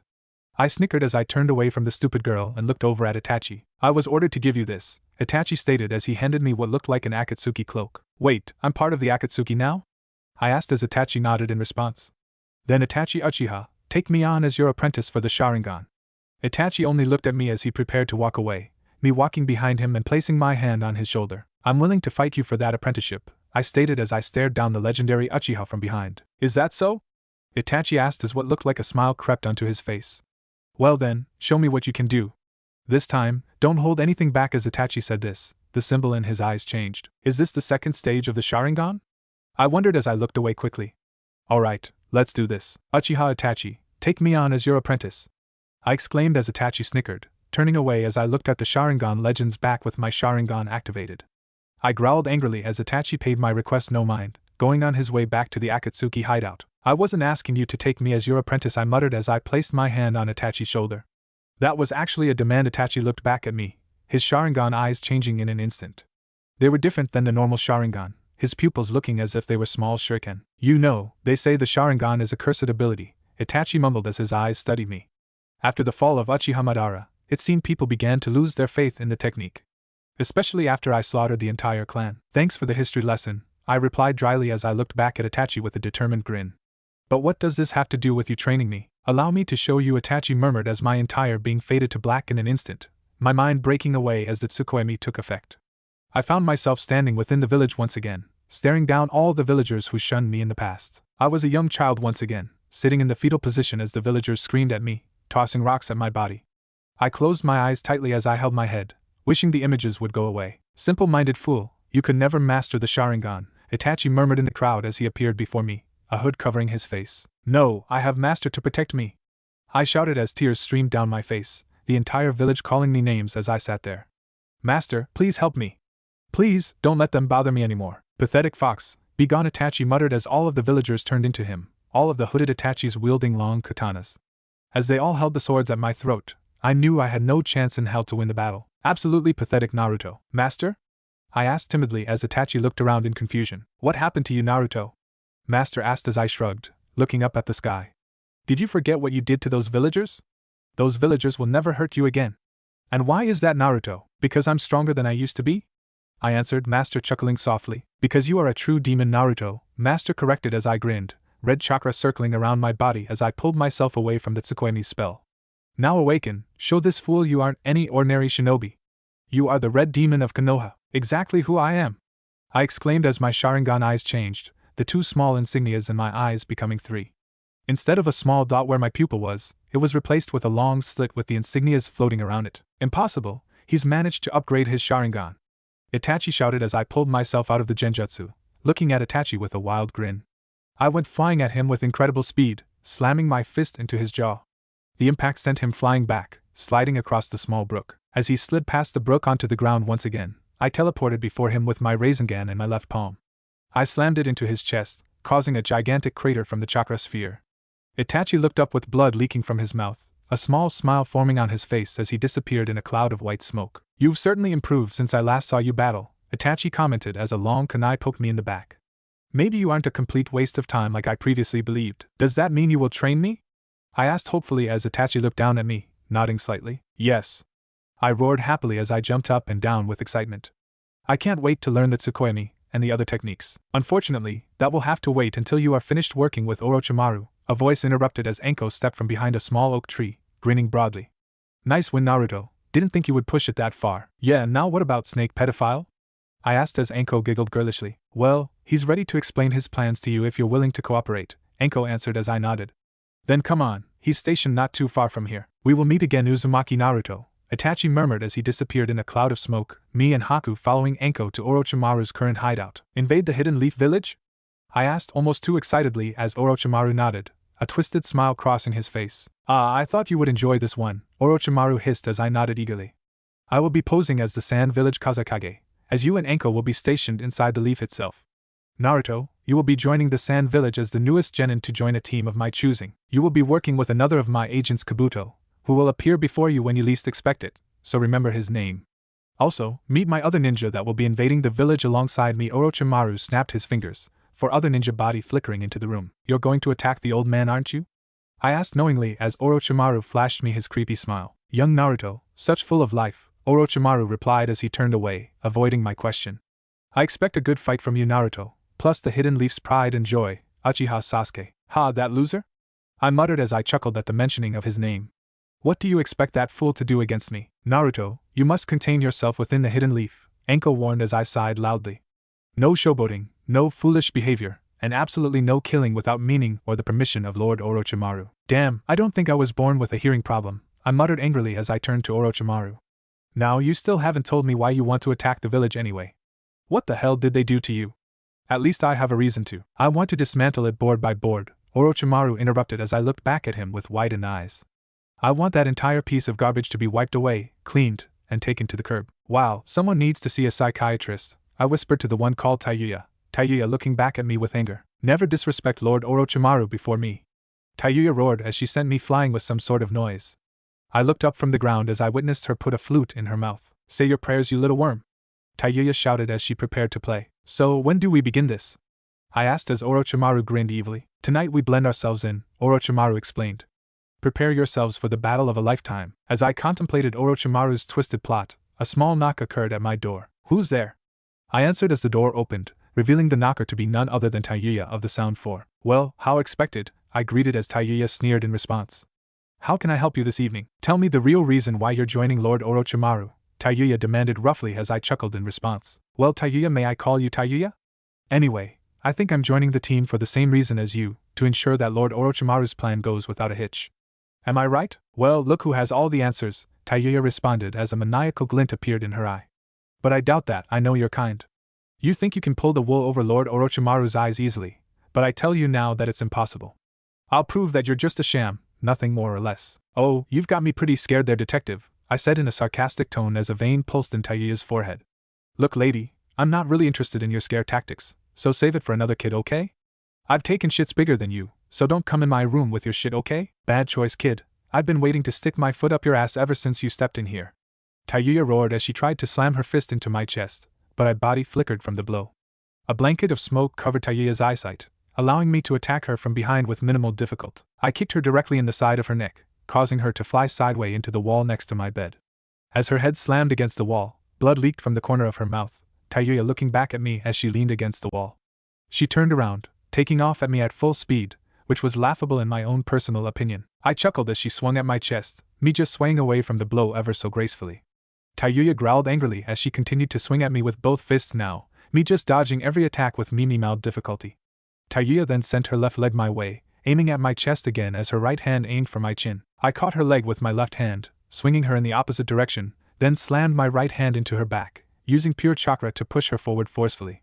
Tayuya went flying forward, falling into the wall my bed leaned on, then fell onto the bed. As she laid on my bed face down, I brushed my hands on my pajamas, a grin plastered on my face. Well, good match, but I'm way stronger than you, little girl, I commented as I opened my door. Now, let's get you out of here before someone thinks you just got date raped. Oh, you're not finished yet, Uzumaki Naruto, Tayuya roared as she pulled herself up, wiping blood from her mouth. Now, let me show you true power. Strange marks covered Tayuya's entire body, a grin appearing on Tayuya's face as this occurred. What's this technique? I wondered aloud as Tayuya appeared at my side in an instant, sending a fist toward my face. I rolled from the blow in the nick of time, not expecting Tayuya's speed to increase so drastically. This is the curse mark level 1, Tayuya explained as she lurked forward menacingly. It increases my abilities beyond normal levels, including my speed and power. She stopped talking as she appeared before me instantly, my eyes widening as she punched me directly in the stomach, blood spitting out my mouth as her fist connected. I stumbled backwards as I held my stomach in agony, not expecting this to occur. Okay, so you're not bad then, I murmured as I wiped the blood off my cheek. I'm gonna have to step it up then, huh? Do as you wish, fool, but remember when I said level 1 earlier? Tayuya asked as I shrugged in response. Well, let me show you level 2. The curse marks all combine on Tayuya's body, her entire body enveloped in black. When it cleared, her appearance had completely changed, looking as if she had become a different person. Her hair had taken a more pinkish tone, her skin was now a brownish-gray color. Her eyes were black, except for her pupils, which were a sick yellow. Well, are you having fun picking on children, Tayuya? A voice asked as another individual stood at the doorway, looking at Tayuya with a stern glare. Come, Lord Orochimaru isn't very happy with you showing our young friend your awakened state. But Tayuya began, but silenced herself as she transformed back to her base form, leaving my room as I looked at this new individual with a grin. Sorry buddy boy, but that was my fight you just interrupted. I shouted as I ran at Tayuya, but the mysterious stranger appeared before me, a long bone sliding out his wrist, pointing it at my chest. I know of your strength, Uzumaki Naruto, the stranger commented as I looked down at this bone with shock. I probably would stand no chance against you in my current state, but I will fight you to the death if you defy Lord Orochimaru. So, I'd appreciate if you stay in your room. I promise you Tayuya will cause you no trouble. Who the hell are you anyway? I asked in annoyance as the stranger turned away. I'm Kimimaro, remember my name well, Uzumaki Naruto, the stranger answered as he guided Tayuya down the hallway. I would be warned not to defy Orochimaru if I were you. I'm surrounded by Eskissers, I moaned as I leaned back against my wall. Not just that, people that could possibly go on par with you as well. Anko appeared out the shadows, stepping up to me with her usual grin. Be careful, these sound four might be idiots, but that guy Kimimaro is a challenge. Your training might prove to be better, but that guy is powered by his devotion to Orochimaru. His Kekai Genkai allows him to manipulate his osteoblast and osteoclast cells. Okay, now say that in a language I understand, nerd, I replied as Anko sighed. I didn't go to the academy, you know. He can control his bones in his body, Anko stated as I nodded in response. So, just be careful, Naruto. Yeah, got it, I answered as I turned away, giving Anko a wave. Near the Akatsuki hideout, Itachi was in the middle of a lone training match, perfecting his jutsu with a shadow clone. Itachi-san, it's been a while since you requested to speak to me, a voice interrupted as Itachi looked to his side, where a robed man was standing, a orange spiral mask covering his face. It must be important if you called me here. So, this is of Naruto Uzumaki, yeah? The robed man questioned as Itachi nodded in response. What of the boy? It isn't like you to take such a shine to someone, Itachi. I just want to know your motive for allowing Naruto to join the Akatsuki, Itachi responded as he stood up. This is highly unusual. Aren't we supposed to extract the tailed beast from Jinchuriki? Why are we befriending one now? Itachi, you're highly curious as well, the robed man stated as he leaned against a tall oak tree. But I shall answer you. The reason why Pain was told to allow Naruto Uzumaki to enter the Akatsuki is quite simple. He is our trophy, so we can flaunt him in any way we please. A trophy? Itachi responded as he brushed a strand of hair from his left eye. Naruto Uzumaki is the Kyuubi's Jinchuriki, and he has not just the Kyuubi's power, but the Uchiha's pride as well. Yes, I heard he retrieved the Sharingan from Kakashi Hatake. Quite impressive, the robed man commented. To go so far in the act of revenge, this Naruto Uzumaki is too valuable to not be on our side. Don't you see, Itachi, with Naruto Uzumaki, we'll have no problem in sealing away the remaining Jinchuriki. They all possess similar power, but not the strength or heart of Uzumaki. He's a killing machine, a boy crafted from the horn of the devil himself. His bloodlust along with cunning skill and mastery of jutsu is something that shall come in handy. As long as he is useful, he'll be on the team. I seem to feel as if you have other motivation, Madara-sensei, Itachi responded as the robed man known as Madara did not utter a word. But as you wish, but I do wish to know one thing, what of Sasuke? I heard that Orochimaru has his eye on him, the same as he did me when he allied with the Akatsuki. Orochimaru is of little importance to me, a forgotten relic that was irrelevant in the past, Madara answered. Sasuke is the shining hope of the village. I doubt he would stray simply down the path of darkness for the word of Orochimaru.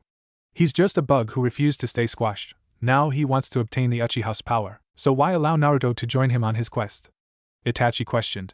Why allow him the power of the Sharingan and a Jinchuriki? Because I've planted another seed in Orochimaru's presence, someone who is less a suspicion than our boy Naruto, Madara responded.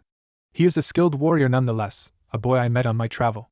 He was eager to find his own way, so I bestowed him with the power to carve his own path into the future. He has leaked me quite the information, giving me intel on Orochimaru's every move. Itachi, I would like you to focus on Naruto's training of the Sharingan, give him the Uchiha secret as I did you. In return, I shall protect your kid brother Sasuke. Do we have a deal? Itachi nodded as Madara gave a wave, then disappeared from the scene with a teleportation jutsu. Hey, let's head out, Naruto! Anko shouted as I looked up from my pillow at the overexcited Kunoichi. It's time for the invasion. Get up, you lazy-ass brat. Hey, shut the hell up, snake bitch. I roared as I pulled the pillow over my face.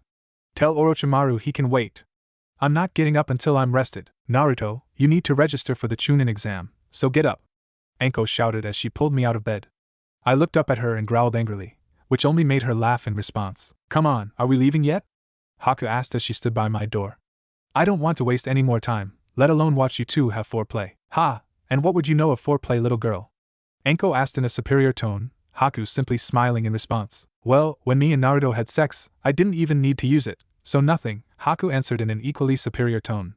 I looked away from Anko's glare, which I was positive that if it could kill, it would. Let's go, Anko simply stated as she walked out my room, Haku and myself following in silence. Konoha, okay, line up to register for the Chunin exam, Anko shouted as she and several other shinobi stood by. Now, to fill out the application, just place your name, the village you belong to, and head to the exam room for your written exam. Name?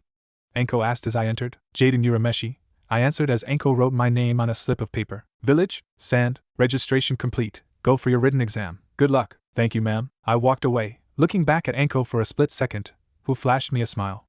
I was dressed as a Suna shinobi, equipped with several kunai and the sand headband wrapped around my forehead.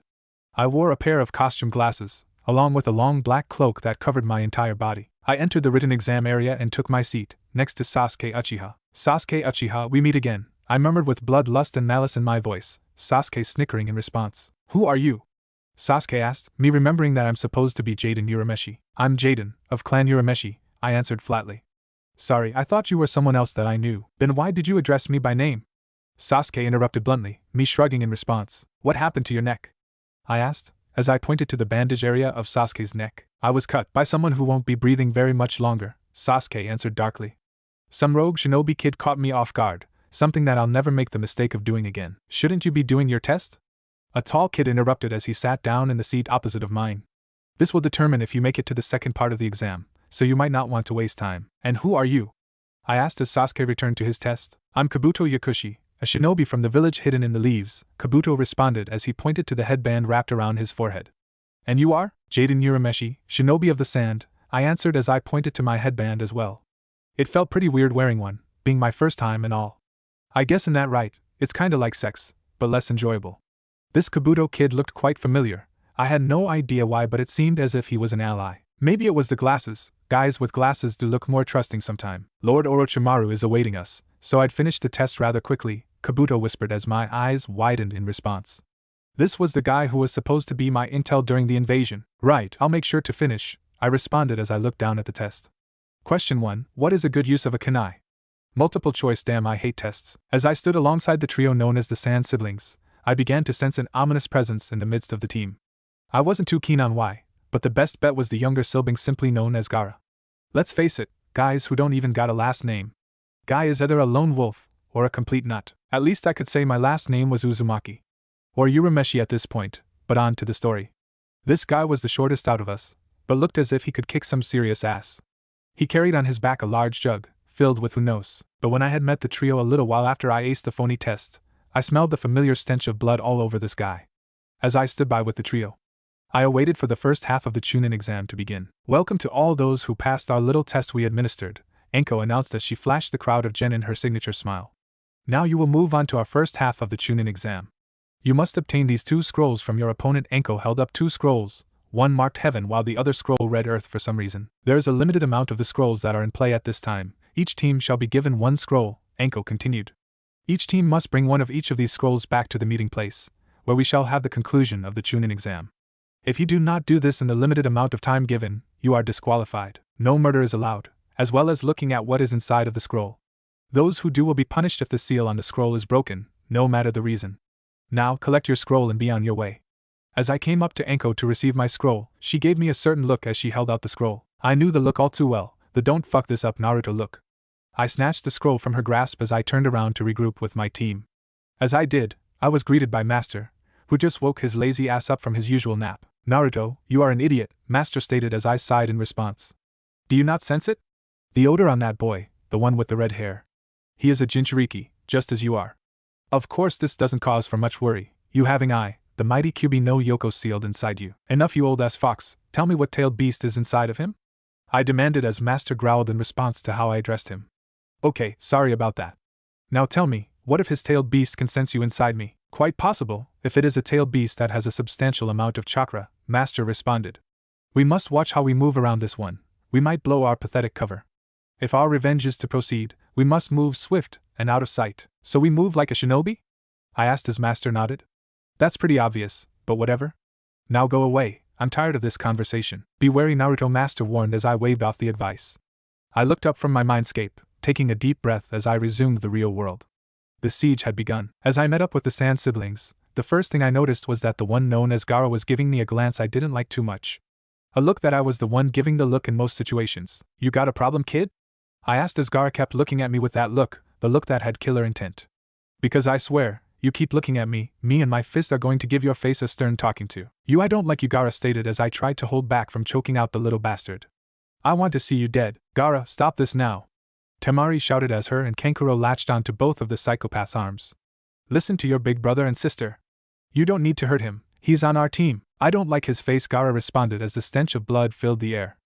I sniffed the air almost like a dog as a stream of sand emerged before me taking off into the sky.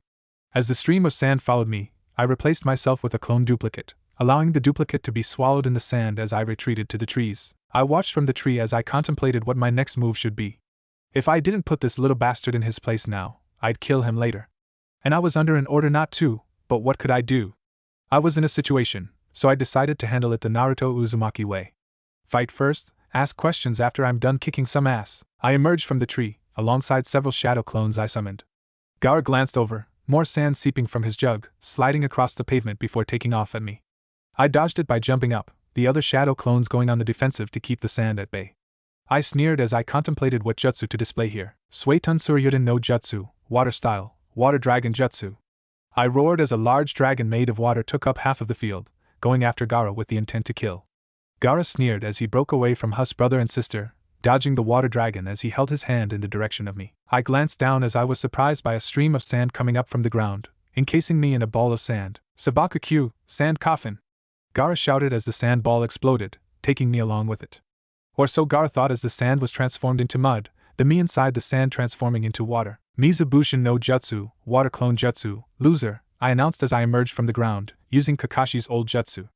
I made several hand signs as Gaara sent more sand my way, the mud that once was Gaara's sand going up to defend me as a wall. "Doton Dori Hiki, Earth Rising Wall." I screamed as Gaara's sand was transformed into mud due to this. "Do you think that will stop my hunger?" Gaara asked as he looked up, a twisted grin spreading across his face. "I will see your blood become one with my sand. It's begging me to make it so." "Okay, you're starting to scare me, kid, which is quite the feat," I stated as I eyed the psychopath. "You are straight crazy, nothing more, nothing less. But I'll show you what real crazy is, real pain." As I prepared to unleash some of my hidden power, I was interrupted by an ANBU member, whose body flickered before the both of us. "Enough, this battle is over," the person shouted as Gaara laughed maniacally, sending a stream of sand at the ANBU member. The ANBU member body flickered from the sand, appearing behind Gaara with a poison needle in hand. I sighed as the ANBU member had Gaara in a checkmate, or so she thought. "Continue this battle and you will be disqualified from the Chunin exam," the ANBU member warned as Gaara glared at the masked individual. Whatever, Gaara growled as he turned away, both Kankuro and Temari following him. "Nice job there, Haku," I stated as the ANBU member removed her mask, revealing Haku. "How did you know it was me?" Haku asked as I grinned in response. "Now who could wear that outfit better than you?" I asked as Haku blushed. "Actually, I just know your scent. For some reason, I've had an acute smelling ability, I don't know why." "That is due to me, of course," Master responded as I moaned in response. "I did a little adjustment on your body recently. You should begin to feel the effects more and more as time goes by." "I can't have my host so weak, can I?" "Like I was weak to begin with," I stated as I turned back to Haku. "So, he put you on ANBU, huh?" "Bold move, no doubt." "Yes, but one I'm used to, wearing the mask and all," Haku replied as she brushed her hair back. "You do know your team is leaving you, right?" I glanced back as my team indeed was far ahead, me taking off as Haku watched me. Flashback. "Haku, you seem to be adjusting well," Orochimaru stated as Haku placed the ANBU mask upon her face.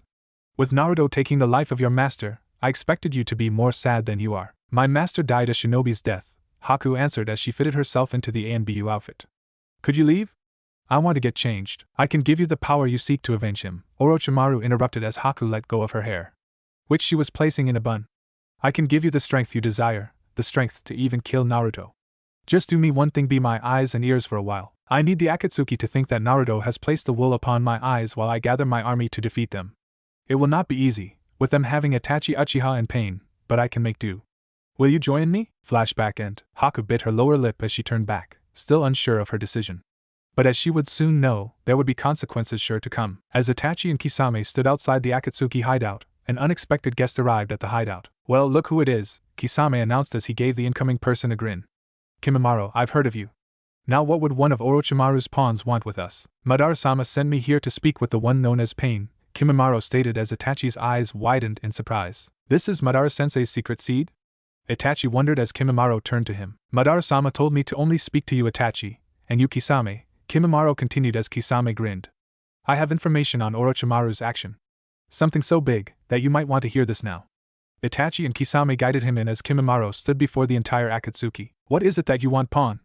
Pain asked as Kimimaro cleared his throat. Orochimaru is planning to use the Endo Tensei to resurrect a team of shinobi from back in the day, including the first Hokage, Kimimaro explained. It is said that an upgraded version of the Endo Tensei can be found in the Hokage's room. He is planning to steal this in the uproar, then use the upgrade to stage an assault on the Akatsuki. Does he think such a feeble plan could possibly work? Pain asked as Kimimaro continued. He is not finished yet. He has found the location of where the Sage of Six Paths was buried, Kimimaro continued as Pain's eyes widened. Not buried, but a place where he was sealed in a time-space jutsu. The jutsu can only be undone by a dense amount of chakra from a specific person and certain jutsu that is unknown to me. Supposedly, only a person that is a descendant of the Senju clan can release it. That doesn't make any sense. Why would Madara be so calm then? Itachi thought as he silently listened. The Sage of Six Paths is the most powerful being in the existence of the shinobi world. So why would he unless he is planning upon this as well? But the Uchiha clan is not a descendant of the Senju clan. Meaning, Naruto Uzumaki, right? Pain announced as Konan looked up from folding a piece of paper. Naruto is an Uzumaki, a direct descendant of the Senju clan. So he would be able to undo the seal, along with the other remaining Senju, which is Senju Tsunade. That must be his plan. We could never defeat the Sage of Six Paths. So we just give up then? Sasori asked as Deidara snickered. Sasori, my man, why give up when we can face a legend? Deidara asked as Pain nodded. Yes, but my Rinnegan is no match for the Sage's Rinnegan. Pain responded as everyone looked at the current Rinnegan holder. We need to nip this plan in the bud. We are going to assault Orochimaru, as he assaults Konohagakure. Konan, Itachi, Deidara, Sasori, and Kisame, you will travel to Konoha to put an end to this foolishness. I shall meet up with you when I have accomplished my own mission. And what is that, my fearless leader? Kisame asked as Pain narrowed his eyes. Kill Senju Tsunade. Pain responded as his hologram disappeared. Make sure to bring back Naruto Uzumaki as well by any means needed. As me and my team consisting of the Sand siblings ventured throughout the Forest of Death in search of the Earth Scroll, it seemed the forest never ended. Damn, where's all these shinobi who are supposed to have scrolls hiding at? I complained as I twirled the kunai around my index finger, strolling down the forest path. I could really use a good fight right about now. I was interrupted by a trap, which I walked through without notice. I walked through a wire trap, which caused several shuriken to rain down upon me from several different directions. I used the Kawarimi no Jutsu, body substitute skill, to replace my body with a log, which was pelted by all the kunai in place of me. My body flickered to a nearby tree, scanning the area for where my enemies were located. I watched the Sand siblings venture ahead in search of who set the trap, myself staying in position. I activated my Sharingan, scanning the area for anyone with high-level chakra in the area, but no one fit the description beside Gaara. Come on, I want to fight, I grumbled as I traveled by tree, following the Sand siblings. Jaden, look out! Temari roared as I stepped on a tree branch, which was teeming with paper bombs. I used the Kawarimi no Jutsu to escape, but as I was falling toward the ground, an aerial attack initiated, several kunai homing in to pummel me from a distance. I wasn't expecting this, causing me to use a different technique to dodge the attack. I pulled from the holster on my belt a small, personalized kunai that bared a mark of the flying Raijin. I threw it toward one of the trees, using the Hiraishin no Jutsu, Flying Thunder God technique, to escape from the incoming kunai. As I teleported via the Hiraishin no Jutsu, I retrieved from the kunai from the tree I implanted it in, using the tree trunk to propel myself to the next tree. As I did, another trap was activated as I expected, me using my own kunai to repel most of the incoming kunai. I looked up as I discovered I was in the midst of another incoming trap, a large tree trunk tied to a rope homing in on my location. I readied myself as the tree trunk entered my radius, cutting the tree trunk in two with chakra claws. Yes, no one saw me using that, I murmured as I glanced down below, the Sand siblings in the midst of sieging an assault on a team of shinobi that were camping out ahead. These must be the shinobi who set up those traps, I reminded myself as I allowed the Sand siblings to attack the three shinobi. But as Gaara enveloped them in a stream of sand, they disappeared in a cloud of smoke. Watch out, those were shadow clones. Kankuro roared as they were attacked from all directions with shuriken and kunai, Gaara blocking them with his sand. I grinned as someone held a kunai up to my throat from the back of me. My Byakugan seen your chakra. It's like nothing I've ever seen, the person stated. You managed to avoid all of Tenten's traps, plus you were using techniques that were not used by a shinobi of the sand. So, just who are you? Well, it's rude to ask someone their name without telling your own, I teased. I am Hyuga Niji, of the Hyuga clan, the person introduced himself. Remember that as the last name you shall ever hear. Now, who are you? Me? Well, I'm someone you should have never crossed paths with, Hyuga Niji, I answered. Niji tried to attack me, body flickering from the tree. I reappeared in another tree, watching what Niji's next move would be. Well, it seems that fate has brought us together to face each other in battle, Niji stated as his body flickered before me, going into a taijutsu position. Blame it on fate that you shall meet your end by the gentle fist. Gentle fist, fate, all nonsense, I responded as Niji took aim at one of my chakra points with his left hand, while I struck him in the face with my right hand. I winced in pain as his hand struck my chakra point, a line of blood going down my chin as his strike connected. I let out a beast-like roar as my eyes went from clear blue to the eyes of the Kyuubi, exerting more force into the punch that I had connected to Niji's cheek. The sheer force of the chakra I was exerting caused Niji to go flying from the tree we both occupied, the Hyuga knocking his head against the trunk of the tree as he fell toward the ground. I looked down as the Hyuga fell, the bloodlust I was feeling almost unbearable at this point. I chuckled as I gathered chakra for a Rasengan in my left palm, my eyes never leaving the falling genin. My chuckle transformed into a maniacal laugh as I jumped from the tree, going in the same direction as the falling Niji. Niji looked up, his eyes widened as he saw me not even 5 feet away, the hand with the Rasengan in my palm sprawled out before me, and him. Niji crossed his arms across his chest, but it was too late at this point. I connected the Rasengan to his chest, breaking through his defense, almost with complete ease. As I did, I was struck from out of nowhere, not allowing me to finish off the helpless genin.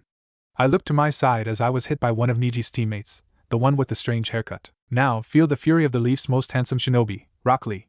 The shinobi roared in a youthful manner. Yeah, I could already tell this one was going to give me a fucking headache. I thought you wouldn't be able to slip past Gaara, I murmured as I looked at the one calling himself Rock Lee. Lee, escape from this place, he's too powerful. Niji warned, but it was to no avail. The fool was just too desperate to meet his end. Lee flew at me with almost blinding speed, but I was able to see it through with the Sharingan. He began to attack me from all sides, me blocking each attack by pressing my Sharingan to its limit. This fool might be an idiot, but he was an expert of hand-to-hand combat, even I had to admit.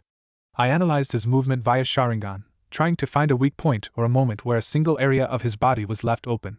Nothing. Though this kid was still a genin, whoever trained him would be a task to defeat with his offensive abilities. I knew I would need to rely on long-range attacks. Fighting this one head-on with his speed and abilities would be an issue. With Niji, I was able to counter the sheer force of his attacks due to the fact that my speed excelled his own. But this kid was even faster than me, so meaning I would need to rely on long-range jutsu or attacks. I leaped backward, narrowly missing a kick from Lee that was aimed at my torso. As I leaped backward, I sent several kunai at the incoming genin, who managed to use his speed to miss being pierced by them. I made several hand signs as Lee approached, preparing myself as he edged forward. It was time for me to stop playing with these children, though they did surprise me. Katan Gakaki no Jutsu, Fire Style, Grand Fireball Technique. I roared as I unleashed a massive fireball at the incoming Lee, who looked on with amazement. But that is an Uchiha Jutsu, Lee stammered as he witnessed the Sharingan in my eyes, almost choking on his own spit. Who are you? I'm the Red Demon of Konoha, bitch. I shot back as Lee was consumed by the mighty fireball, part of the Forest of Death going ablaze. Not too far along, a Konoha shinobi witnessed the fire from his position, investigating the situation from in the trees. As he saw a Sand shinobi unleash the fireball, he reported his finding back to Enko, who was posted at the station above the check-in point. Ma'am, a Sand shinobi just used an Uchiha technique against some of our shinobi, the shinobi reported.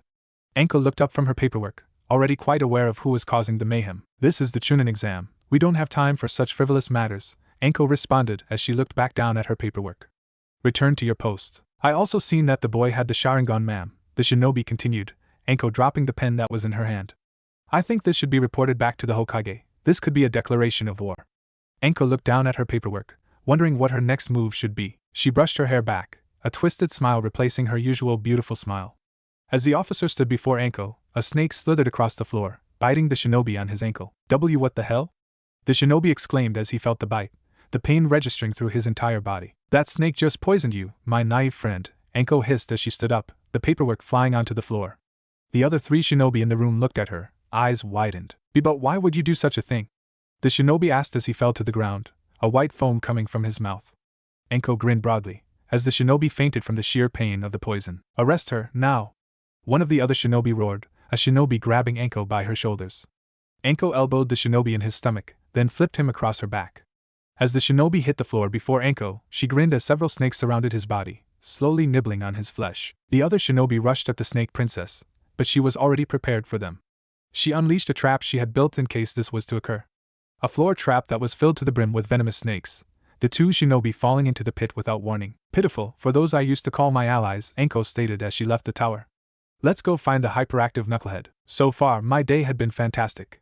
I had gained information on the Byakugan, learned a few new taijutsu techniques thanks to the idiot with the bowl cut, and I was confident that the fun was just beginning. While finishing up with those two genin, I had decided to take a detour from the Sand siblings, who had gone on ahead without me anyway. Since I was in the village, I wanted to capture more of those scrolls the old man kept in his office, which would most likely be empty right now due to the preparation of the second part of the Chunin exam.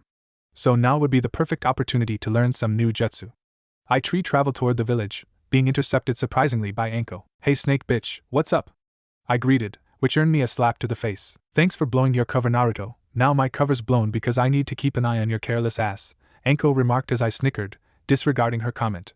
As I opened my mouth to respond, I was interrupted by the body flickering technique, Konan, Itachi, Deidara, and Kisame appearing before me. "Well, this is unexpected," I remarked as I glanced over at the Akatsuki members. "What's going on? Why are you here for?" "We're here for you, Naruto. We need you to come with us," Konan stated as she held out her hand. "Now come, we must hurry. Pain will be meeting us here soon, when he is done disposing of Senju Tsunade." "What are you talking about? I thought my mission was to observe Orochimaru," I questioned, not understanding the meaning of this interruption. "What's really going on here?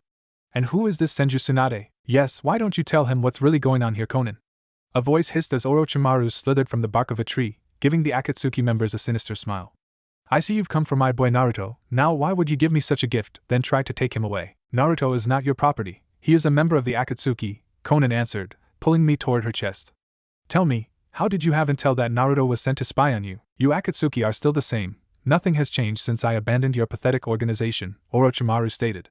"I'm disappointed that you would send a child that I have been watching since he was a fledgling. Truly, I expected better." "Orochimaru, we've already discovered your plan. It's over before it even begun," Konan remarked, Orochimaru responding with a chuckle. "You see, that's the problem with you Akatsuki. You think so much inside the box, that it's sickening," Orochimaru commented. "How is my plan foiled? Because you killed Tsunade Senju and captured Naruto Uzumaki. Did you honestly think I needed them?" "No, I made you think I needed them, when in actuality I just needed them out the way." "Did Kimimaro also mention to you that I have found a way to unseal the time-space seal without the need of either of those worthless scum?" "You knew that Kimimaro was spying for us?" Kisame asked. "Oh, I did not until I was informed by my own spy, who has done a fine job," Orochimaru answered, which cued whoever this spy was to step out from the shadows. "Haku, you sold us out?" I asked as the masked girl stood by Orochimaru's side. "Lord Orochimaru promised to grant me the power to kill you," Haku answered, taking off the mask. "I will make you pay for what you did to Master Zabuza. I'm going to tear the skin off your bone for this, Haku," I hissed as my eyes took the resemblance of Master's eyes. "Don't worry about that, since we have Orochimaru cornered. Let's kill him first," Konan told me, which delighted me even more. "If you will, Deidara, before we play our game, I wonder why you aren't with us, Naruto?" Orochimaru asked, giving me that damn smile. "Don't you know what the Akatsuki are planning to do with you?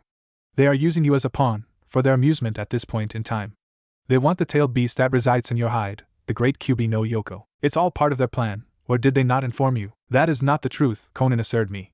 "Orochimaru is trying to deceive you so you'll join his side.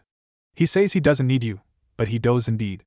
Konohagakure will not fall easily. Your brute strength would be sufficient enough to pave the way toward his ultimate goal. I have the Sage of Six Paths soon to be in my control. Why would I need a fox brat?" Orochimaru shot back. "You are the ones who want his tail beast, so you can pave the way to your ultimate goal. Do not try to pull the wool over the child's eyes. Why lie when you know I speak the truth?" "Enough, I don't care what you say, Orochimaru," I bellowed. "I just can't stand you, so even if they are using me, I'm allying with them to beat the fuck out of you. So stop with the melodrama, I'm with the Akatsuki." "As you wish, you foolish child," Orochimaru roared, clapping his hands together. As he did, 4 coffins slid from the dirt, each labeled 1 through 4. "Those coffins, what is inside them?" I asked, looking at the Akatsuki members at my side. "They contain the 1st through 4th leaders of the Konohagakure village," Itachi answered, me opening my eyes wide in surprise. "Except the 3rd, of course." "Yes, 1st, 2nd, and 4th. I saved one of the coffins for dear Sarutobi-sensei, who shall be meeting his end by the sage once I resurrect him," Orochimaru stated gleefully. "I plan to have him face his teachers, but what would be more intriguing to see what the professor could do against the greatest shinobi who ever existed. It gives me the chills just thinking of the outcome." "So, one of these coffins contains the 4th Hokage?" I asked, my eyes not leaving the 4th coffin. "Everyone back off of him, that bastard's all mine." The 3 coffins popped open, each revealing the bodies of the 1st, 2nd, and 4th Hokage inside. Orochimaru did several hand signs, using his jutsu to resurrect them to this world. "What's going on here?" Hashirama asked, stepping from inside his coffin. "This looks like the forest of death. But why am I here?" "Brother, I think this is a jutsu, we have been resurrected, Tobirama answered, stepping from his coffin as well. And who is this young one that is over here? Impossible Hashirama and Tobirama, I am Minato Namikaze, the fourth Hokage, Minato stated as he stepped from his coffin. This jutsu has brought us back to the world of the living. Minato was silenced suddenly when he looked over at me giving him a look of pure hate. Naruto? Minato asked me, looking at me with shock written all over his face. Why are you here?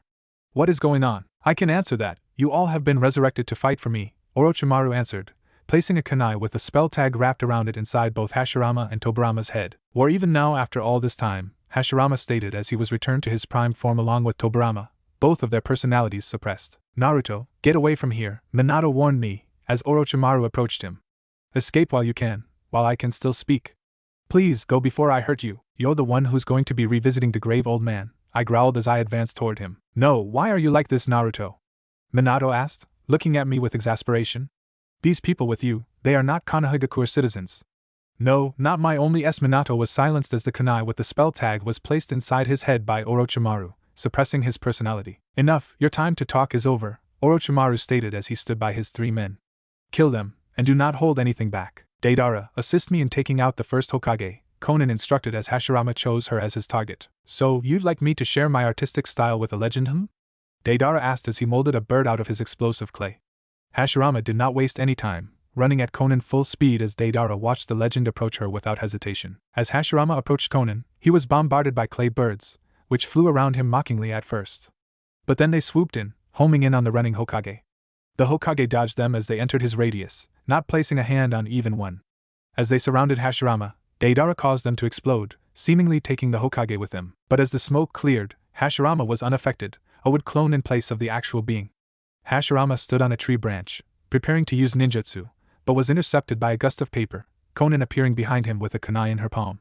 She tried to stab the Hokage in the neck, but Hashirama did a backflip to avoid the assault. Hashirama placed his hand on his belt, which held several kunai and shuriken attached to it. Konan watched as Hashirama sent several shuriken at her, which she made no attempt to avoid. The shuriken littered her body, but the body fell apart, just a paper clone. Konan emerged from above, going in for an aerial assault on Hashirama, who seemed as if he was expecting this. He rolled from the attack, making several unknown hand signs. As he did, the branches of the trees stretched toward Konan, who used paper wings to hover in the sky. She flew off through the forest, dodging shuriken and kunai that Hashirama and his tree branches were throwing, making this a battle of flight.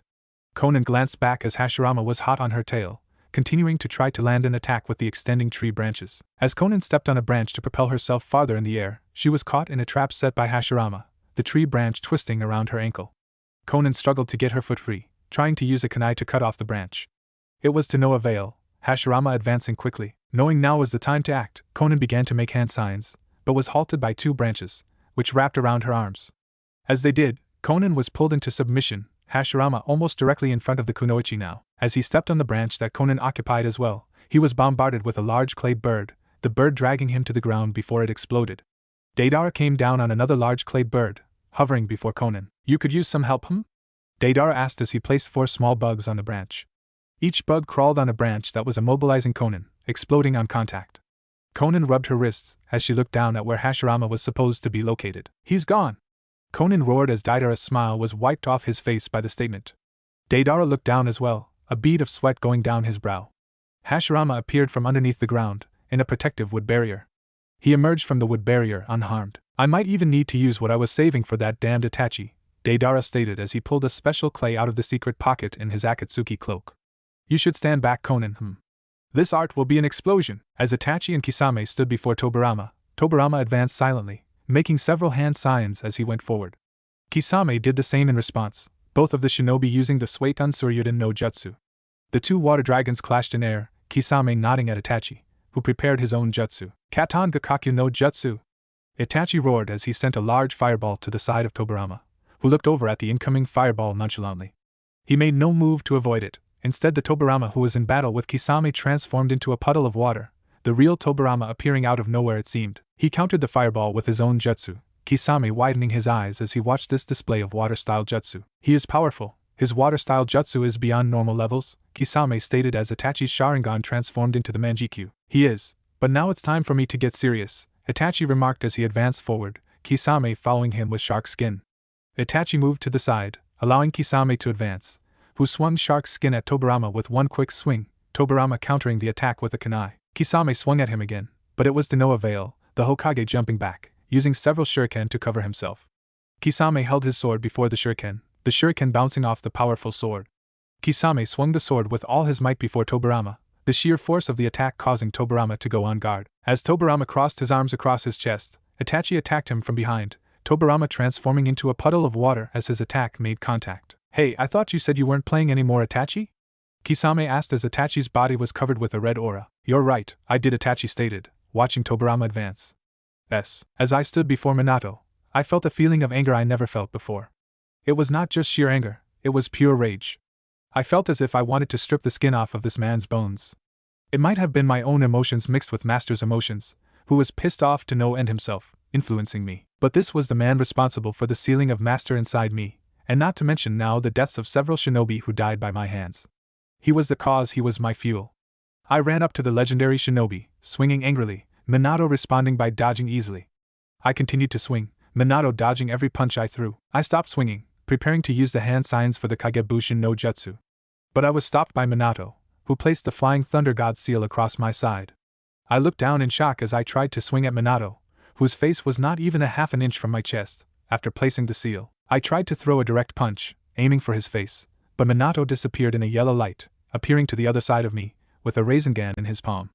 I looked back in shock as he tried to plant the Rasengan in my side, me using the Hiraishin no Jutsu to escape, by teleporting to the seal I placed earlier in the forest. Minato followed, teleporting right next to my side. This time I spotted him, activating my Sharingan. I dodged as he tried to swing at me, kicking him down into a tree. But as Minato's back was about to collide with the tree, he disappeared in that yellow light again. I scanned the area, keeping my back against a tree trunk. I kept a watch on both sides of me, knowing that the mark of the Flying Thunder God was on my left side. As I watched my sides, a kunai flew past my face, cutting me slightly as it did. In an instant, Minato appeared in front of me, two Rasengans in his palms. My eyes widened as his hands stretched out toward my chest, my Sharingan not even close to being able to pick up his movement. As the Rasengans were about to be slammed into my chest, a tail sprung out from nowhere, intercepting Minato from performing his attack. "Looked like you could use a hand, brat," a voice stated as Sasori appeared next to me, looking at me with those creepy eyes. "My poisons won't work on the already dead, so I'll have to resort to using something I haven't used in a while, the third Kazekage." "Wait, what do you mean?" I asked as Sasori shed his skin, or so I thought.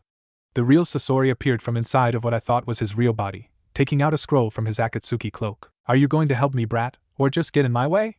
Sasori asked as I growled, not feeling the way Sasori was speaking to me. Besides, this was my fight. I wanted the satisfaction of killing the Yellow Flash, not this puppet freak.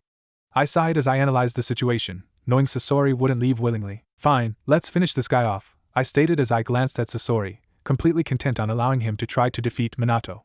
He will try and fail. Besides, if I have to, I can always transform into that, but I haven't used that since my first time I went on a mission with the Akatsuki. Oh well, all I know is this is going to be fun. Meanwhile, Haku was awaiting Orochimaru's further orders, watching the battle between Itachi and Tobirama. "Having fun, Haku?" a voice asked as Anko appeared by Haku's side, looking at her directly in the face. "Who do you serve, Orochimaru or Naruto?" Haku asked as Anko smiled, licking her lips with a look of pure lust. "You shouldn't concern yourself with such trivial things, Haku," Anko stated as she pulled a kunai from her pouch. "Just worry about yourself first. You know, you're a lot younger than I expected, Sasori," I commented as I glanced at the red-haired Akatsuki member that stood by my side. "This isn't my real body, this body is a puppet as well," Sasori explained, summoning a puppet that was sealed inside of a scroll. "But I find no need to use me at this time. The third Kazekage should prove more than enough." My mind did a flop as I tried to figure out how Sasori was a puppet and using a puppet, but I had to move as Minato teleported to my side again, another Rasengan in his palm. Sasori pulled me back, using some type of sand to block the incoming Rasengan. "What the hell is that?" I asked Sasori as a superior grin crossed the puppet master's face. "That is the third Kazekage's special iron sand technique," Sasori explained as he watched Minato try to press the Rasengan through the iron sand. "Due to my puppet being made from the actual Kazekage himself, I gained the ability of his iron sand technique that made him so difficult to kill." "You're a sick son of a bitch, Sasori," I remarked as a grin slithered across my face. "I'm impressed. Let's finish this." Minato used the Hiraishin no Jutsu, disappearing in thin air as I said this statement, Sasori and I going on the defensive as soon as the Kage moved an inch. Minato appeared behind Sasori, the tree branch beneath Sasori's feet marked with the Hiraishin symbol. With his feet planted on the Hiraishin symbol, Minato switched to the side of the branch Sasori was standing on, holding the Rasengan at Sasori's back. I decided to take this opportunity to knock the Kage down a peg, throwing a Hiraishin marker at the tree trunk next to Sasori's back. This distracted Minato for the moment, giving me the opportunity to use the Hiraishin no Jutsu to teleport to where the marker was placed. This puppet Minato thought I was aiming at him, so when I tossed the marker in his direction, he moved backwards slightly.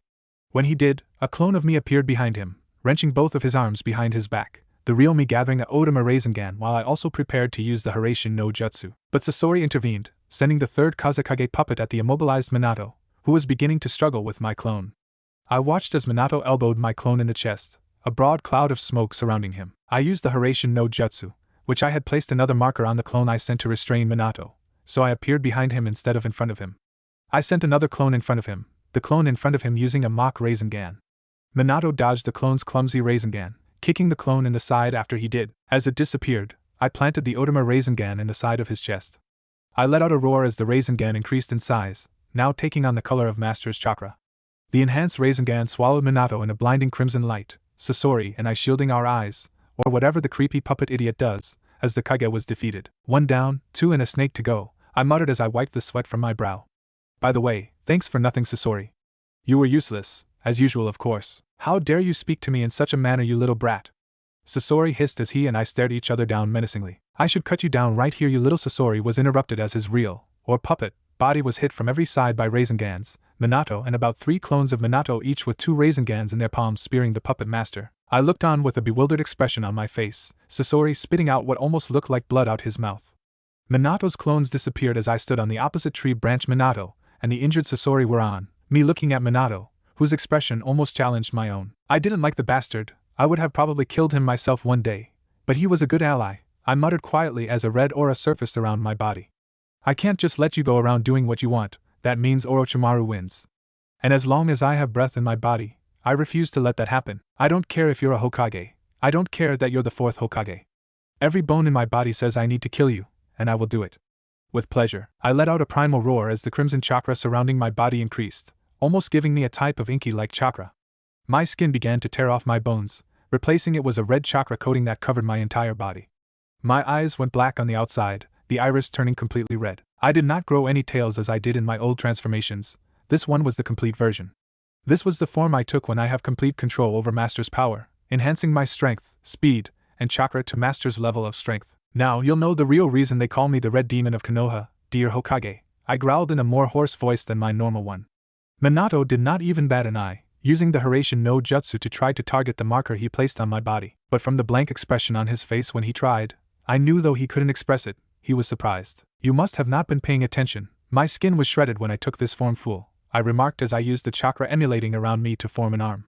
I used this chakra arm to try to grab Minato, but he teleported to the marker he placed on the tree branch. I chuckled as I created another hand, both hands now homing into Minato's location. Minato tried to escape by foot this time, but I managed to grab hold of the retreating Kage as he made a move. I tossed him in the air, gathering a concentrated dose of chakra inside of my mouth. Minato tried to use the Hiraishin no Jutsu to escape, but I activated my Sharingan, which increased my visual prowess in this form. I was able to slow down his movement to the point where I saw him disappear in the yellow light, me gathering a final Rasengan in my hand. As I tried to focus on where he would reappear, Minato reappeared in slow motion near another tree which bared the marker of the Hiraishin. I teleported in an instant, not bothering to even use the Hiraishin no Jutsu. My speed was so superior in this form, there was no need to use such a trivial jutsu. Minato looked at me in surprise as I held the final Rasengan above my head, a grin forming on my face. Naruto, you would slay this man? A familiar voice asked me as someone landed on the ground behind me. Minato remained motionless as I looked behind me, no one other than that dirty snake Orochimaru. What the hell do you want, snake? I growled as I looked at the snake suspiciously.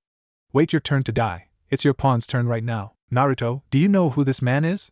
Orochimaru asked me, looking at me with a very sly grin. This is the 4th Hokage, who I'm about to kill, I responded, Orochimaru wagging his index finger at me. No dear boy, this is not just the 4th Hokage, Orochimaru replied with his grin increasing in size. Enough Orochimaru, he doesn't need to know any more at this point, a voice stated as pain in the flesh stood behind Orochimaru, about 5 others that looked familiar to him standing by his side. What are you talking about?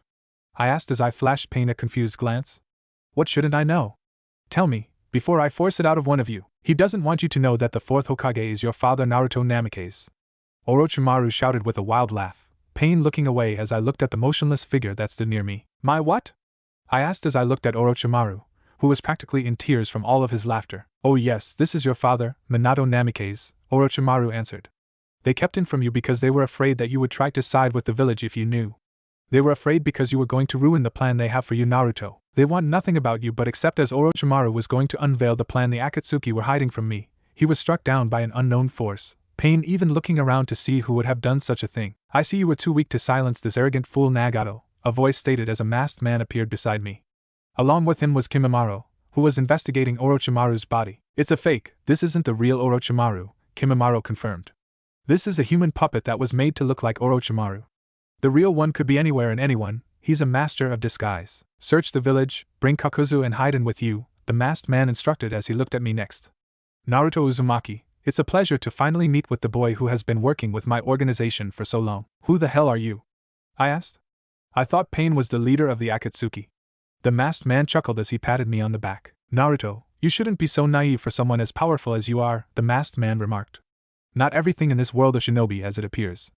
I am Madara Uchiha, but please just call me Toby. Did he just say Madara Uchiha? Master asked as I nodded, looking the mysterious individual up and down. No, he is not the true Madara Uchiha. He is a fraud, but his power is similar to Madara Uchiha's. Indeed, they are of the same cloth. You aren't Madara Uchiha, I just got the confirmation from a friend, I stated as Toby chuckled at this, a Sharingan eye appearing from the hole that was near his eye. Who are you really, I want to know. I am an enigma, Toby answered, his Sharingan eye glaring at me slightly giving me the creeps. Just know that Naruto Uzumaki. You are as well, which is why I am giving this to you. I looked with a stunned expression as Toby handed me a custom-fit Akatsuki cloak, along with what looked like the ring Sasori always wore. Officially, welcome to the Akatsuki, Naruto Uzumaki, Toby continued, giving me another pat on the back. I've decided to pair you up with Itachi, so meaning Kisame and Deidara will now be partners. You and Itachi might be a bit unorthodox due to the fact you both wield the Sharingan, but after a while I think you'll be a perfect fit. Now, onto the pressing matters at hand. Orochimaru is staging an all-out war against the Akatsuki as well as the Konohagakure village. This poses a problem due to the army that Orochimaru has, which is an army of the dead. We must nip this in the bud now, meaning we must find a way to neutralize the Endo Tensei Jutsu. Naruto, I need you to start weakening the army that is being built, while I go to crush Orochimaru on my own. If he wants a war, he's going to get it. Get your Akatsuki cloak on and get into the battlefield. Nagato, come with me. Pain nodded as he and the lookalikes followed Toby deep into the forest, leaving me alone with the motionless Minato. My father, I muttered as I looked deep into the man's eyes. They looked just like my own. I brushed this away, taking off the sand outfit I was previously wearing, pulling the Akatsuki cloak over it. Nearby, a leaf headband laid on the ground, looking almost brand new. I brushed it off, taking off the Suna headband I was wearing. I looked at it without making a noise for a moment, wondering what I should do now. As I did, I thought off all the hate that was dealt to me, just all of the pain. I grasped the headband tightly, looking at it with sheer hatred. I took the headband against a sharp rock, cutting it down until the leaf insignia had a cut across it. I smiled with satisfaction as I draped the headband over my forehead, tying it in the back. I now felt complete, looking at the Kage that stood motionlessly before me. I gathered a Rasengan, looking at him with an evil grin. Let's finish this, old man, I stated as I walked toward him. As Toby and Pain traveled through the forest, a mysterious person darted before them, Toby greeting him with a slight humph. So, how did it go, Zetsu? Toby asked as Zetsu gave him a creepy smile. Good as expected. He will be most efficient in the future. As Toby and Pain arrived at the Konohagakure village, they were greeted by several A and B level shinobi, who were stationed at each perimeter of the village. Weren't Kakuzu and Haiden supposed to clear the area of all vermin? Toby asked Pain. This is a bother, but it can't be helped, I suppose. State your name and purpose, one of the ANBU members stated, Toby glancing at the ANBU member with his visible Sharingan eye. I am Madara Uchiha, I've come to eliminate Orochimaru, Toby responded, earning a chuckle or two from the crowd of shinobi. Tenzo, what do you think? Another ANBU asked the other ANBU member. What should we do with them? We'll interrogate them, they must belong to some group or cult, Tenzo answered. I'm guessing a cult that worship Madara Uchiha. You did not hear me, I am Madara Uchiha, Toby insisted. Fine, let me give you a taste, Tenzo sprung forth, sending a kunai aimed at Toby's forehead, which Toby cut in two as it spiraled at him. As the kunai was cut in two, the explosive tag attached to the tip exploded, blanketing half of the field in a thick smoke. Is this all the ANBU of the Konohagakure village can muster? A sinister voice asked as the smoke cleared off into a distance, revealing Toby, who appeared to be unscathed. I'd expect someone with Hashirama's cells not to go as low as using a parlor trick to defeat me. How could you possibly know that? Tenzo asked, Toby beginning to chuckling in Tenzo's mid-sentence. My Sharingan sees all, my friend, Toby answered, glaring at the wood user with his visible Sharingan eye. It's a shame. If I'd come to cleanse this village, I might have asked you to join me. But I'm pressed for time at the moment, so let's wrap this up. I decide when we're finished here, Madara now ANBU. Let's finish this, Tenzo shot back. Tenzo's eyes widened underneath his mask as he glanced back at his team, who were all in a motionless state. Impossible. How could you place them in a genjutsu when you never even looked them eye to eye? Tenzo stammered. My ocular power is unmatched, Toby remarked as he ran at Tenzo full speed. Tenzo went into a defensive stance, but was appalled when Toby ran past him. Nagato, kill the clone, Toby commanded as Tenzo's body was blown to several pieces by Pain Shinra Tensei, each piece made of wood. The real Tenzo, running back toward the Hokage's office, looked behind him to see if the area was clear. It was, Toby too far at this point to give chase. So, did you think you'd escape? A voice hissed as Tenzo was held up against a brick wall in a chokehold by the teleporting Toby. It was a nice effort, but futile in the end. Let's see that face. Toby took off Tenzo's mask, revealing a man with short brown hair with almond-shaped black eyes, wearing a Hapuri-style forehead protector that framed his face. So you've seen my face, now what? Tenzo asked as Toby gave him a sinister glance. Now I'll need you to tell me your real name, along with the rest of your information, Toby remarked as he looked Tenzo in the eye. I'll be the special referee for the thirds and Orochimaru's little match. Sasuke-kun, what's going on? Sakura asked as she looked over at Sasuke, who was scanning the area ahead with his Sharingan. A group of people, each with a shitload of chakra, Sasuke reported as he looked at Sakura. It must be other genin duking it out. Since we're a man short, we'll make use of this. We'll sneak over, ambush the losing team for their scroll so we can advance. It's a risky tactic, but it's the only way we'll survive a fight. It'll be up to you to escape once we capture the scroll, so be on your guard. Yes, Sasuke-kun, Sakura responded as she and Sasuke Tree traveled to the location. As I glared at my unmoving bastard father, I was surprised to smell 2 chakra signatures approaching me from a distance, each seeming quite familiar. Is that Sakura-chan? I murmured as I smiled toward the direction I sensed the chakra approaching from. She's with that Sasuke kid. Naruto, we have no time for such frivolous matters. The man who caused us so much grief is standing in front of us, defenseless. Master shouted, me not paying the old fox any mind. You little bastard, don't you ignore me. I want this, I want to kill him. I'm pretty sure he's not going nowhere, so let's not stress over that right now, I replied with a wild grin. Besides, I need to teach this Sasuke bitch a lesson on trying to get with the red demon of Konoha's girl. Fuck him and that girl. Master roared angrily. Kill the fourth, do it now. Or I'll cut you off from all of my power. You'll kill him with your own strength. What are you trying to say? I asked just as angrily. Are you saying I'm nothing without your old ass giving me chakra? Enough of this pointless bickering, Naruto. We shouldn't argue amongst ourselves, Master replied, completely bypassing my question. We'll do as you wish. I'll let you kill Sasuke, then we'll finish the fourth. Why are you so gung-ho about this all of a sudden? I asked suspiciously. You're up to something. We're partners. I seem to have forgotten that, Master answered.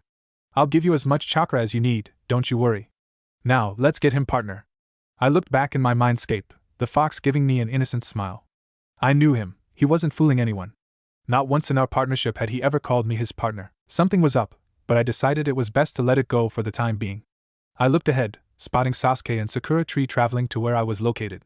Sasuke spotted me immediately, a stunned look on his face as it registered who I was. Sakura-chan, you're looking as beautiful as ever, I greeted as Sasuke and Sakura landed before me. Well, do I get a hug? We all haven't seen each other since the Land of Waves. How is that girl with the blonde hair? Why, you mean Ino? Sakura stammered, her fist shaking angrily at her side as she looked at me with a look of pure hate. She's dead, you sick bastard. You killed her and injured Kakashi-sensei. That's not my problem, they were in my way, I responded coldly, giving Sakura a twisted smile. Come on, smile, at least you get to see me again, right? I'm still alive. Go to hell and die, you bastard.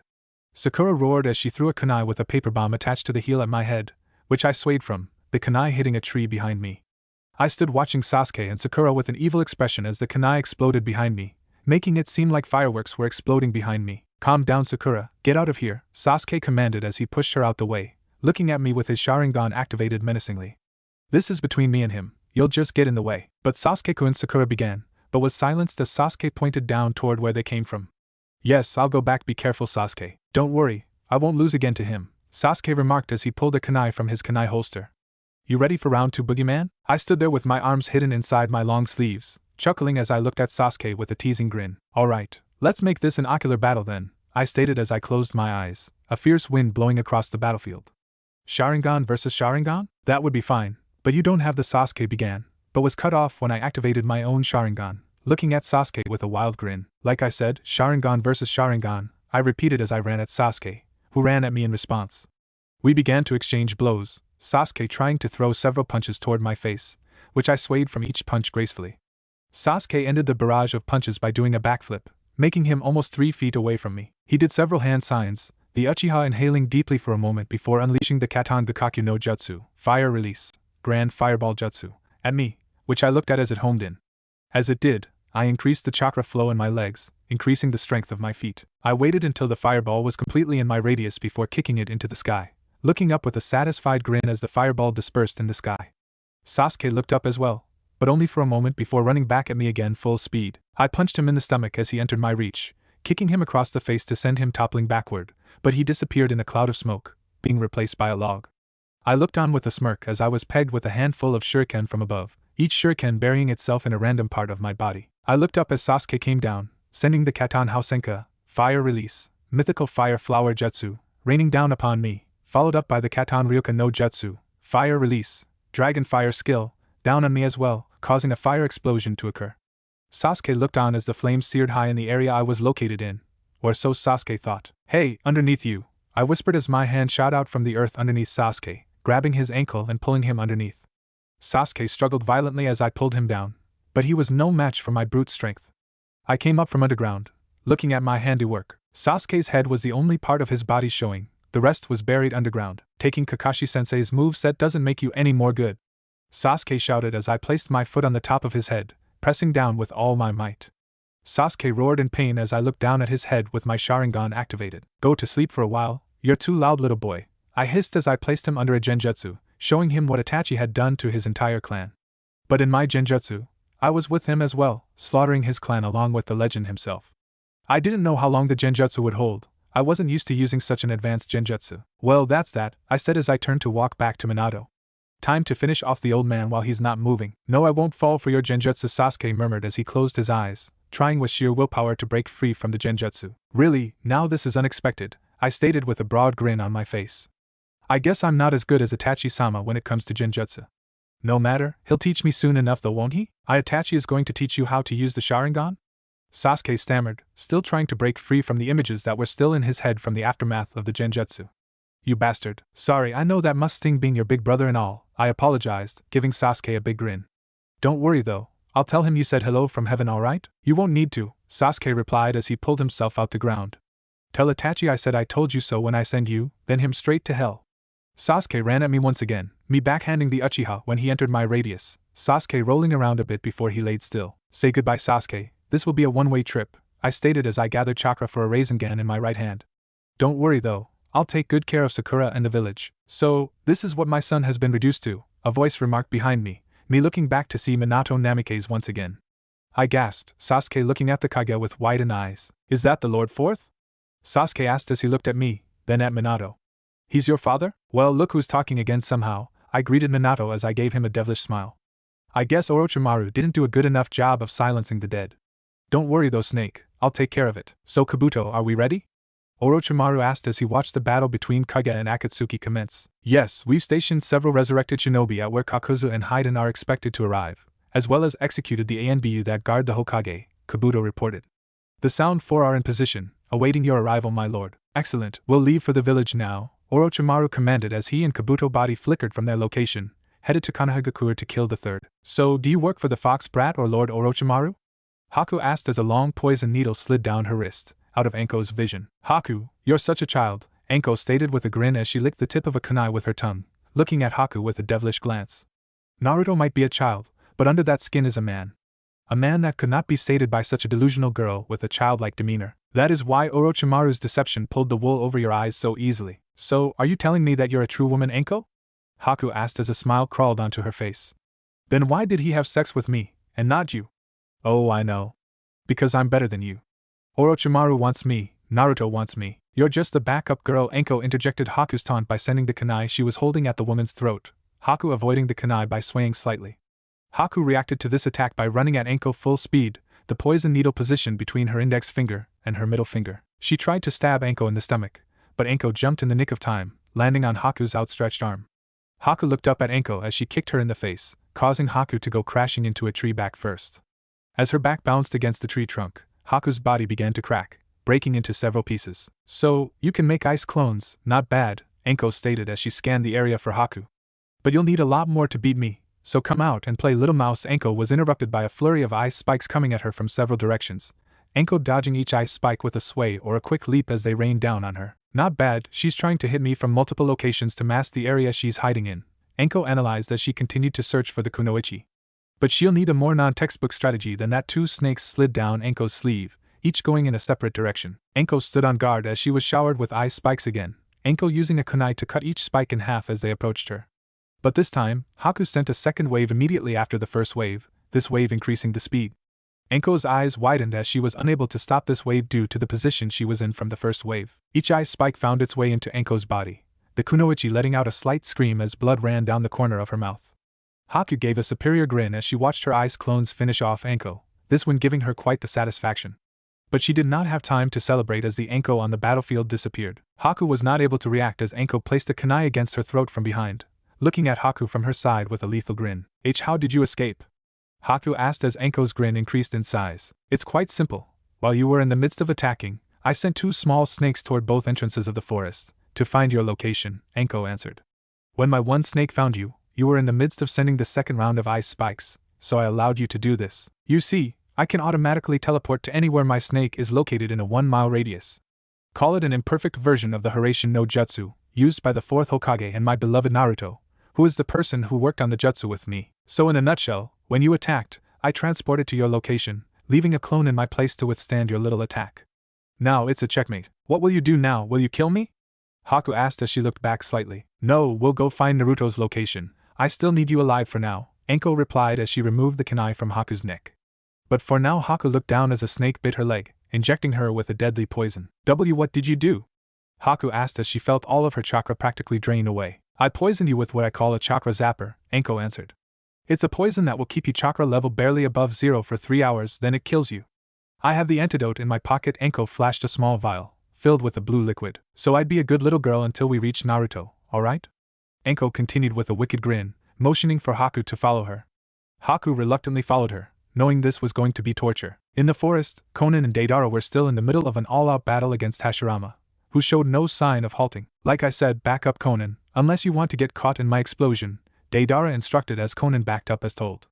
Now stupid Hokage, it's time to. Deidara stopped as the first Hokage stopped moving, standing completely still. It seems someone has stopped the jutsu, Konan analyzed as she searched the area. Let's meet up with Itachi and Kisame to figure this out for the time being. Deidara nodded as he followed Konan to meet back up with Itachi and Kisame. So, yours just stopped in the middle of fighting as well? Kisame asked, Konan and Deidara nodding in response. Someone must have stopped the jutsu. Itachi here was in the midst of about to defeat the old Kage. Deidara sneered, looking at Itachi with a hateful stare, which Itachi ignored. Where is Naruto?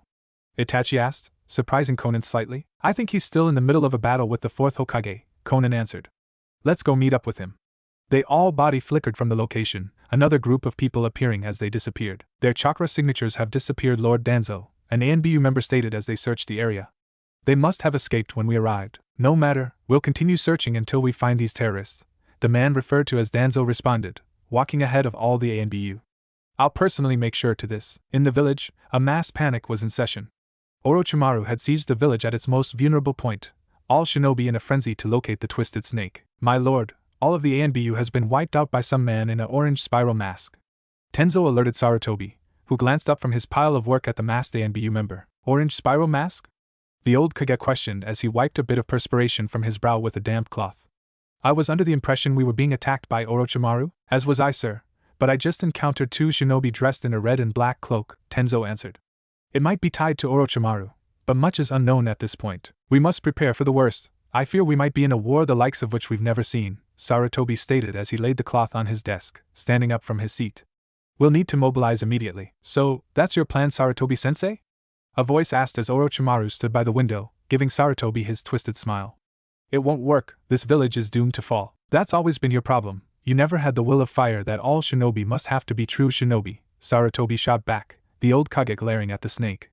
I must say, I've known this day would come. Enough, let's end the chit-chat, Tenzo interrupted, surprising the third. Orochimaru, I've come to kill you. You've been a burden long enough to my organization, so now it's time to die. Tenzo was covered in a cloud of white smoke, a Sharingan eye glaring at Orochimaru from inside the smoke. Are you Itachi Uchiha? Orochimaru choked out, not expecting an Akatsuki member, nonetheless a Sharingan user. I've trained Itachi in the art of ocular jutsu, a voice answered out the dissipating smoke. But no, I am not Itachi Uchiha. You may call me Madara. Madara Uchiha? Orochimaru questioned with a grin.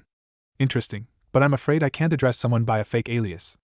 Madara Uchiha is in my possession, so it is impossible for you to be the real Madara Uchiha. As I expected, you've obtained some of the greatest shinobi in history of ninjutsu, the man replied as his identity was revealed as a man wearing an orange spiraled mask. You may call me Tobi for now, I am the true leader of the Akatsuki. You were with my organization for a while, Orochimaru, but you've been making yourself an eyesore for an extensive period of time. What is this Akatsuki? Sarutobi asked, Tobi glancing at him with his Sharingan. The Akatsuki is a group of high-ranked rogue shinobi that are only interested in one goal: to save this pathetic world from itself, Tobi replied. Orochimaru once followed our desire, but obtaining the Sharingan was too precious to him. He tried and failed with Itachi Uchiha, so he's decided to take Sasuke Uchiha. So he's interested in Sasuke Uchiha, Sarutobi repeated, stroking his chin. So, Tobi was it? Where do Konohagakure and the Akatsuki stand at this point? Are we enemies or allies? We are enemies, Tobi answered with malice in his voice. But for now, since we share a common goal of eliminating Orochimaru, we shall be allies. Sarutobi threw off his Hokage uniform, revealing his battle outfit. Tobi stood side by side with Sarutobi, Orochimaru looking back at the duo with an evil sneer. I'll use the sage to crush both of these worms at once, Orochimaru contemplated as he looked at the waiting Kabuto, who was posted in another window nearby the Hokage's office. I'll have to wait for Kabuto to take the upgrade, meaning I'll need to stretch this battle out for a little bit. But what power does this Tobi possess? Orochimaru glared at Tobi, being careful not to look in his Sharingan eye. So, are you going to make a move, Orochimaru? Tobi asked, staring down the snake. Let's relocate, this office is too small, Orochimaru answered.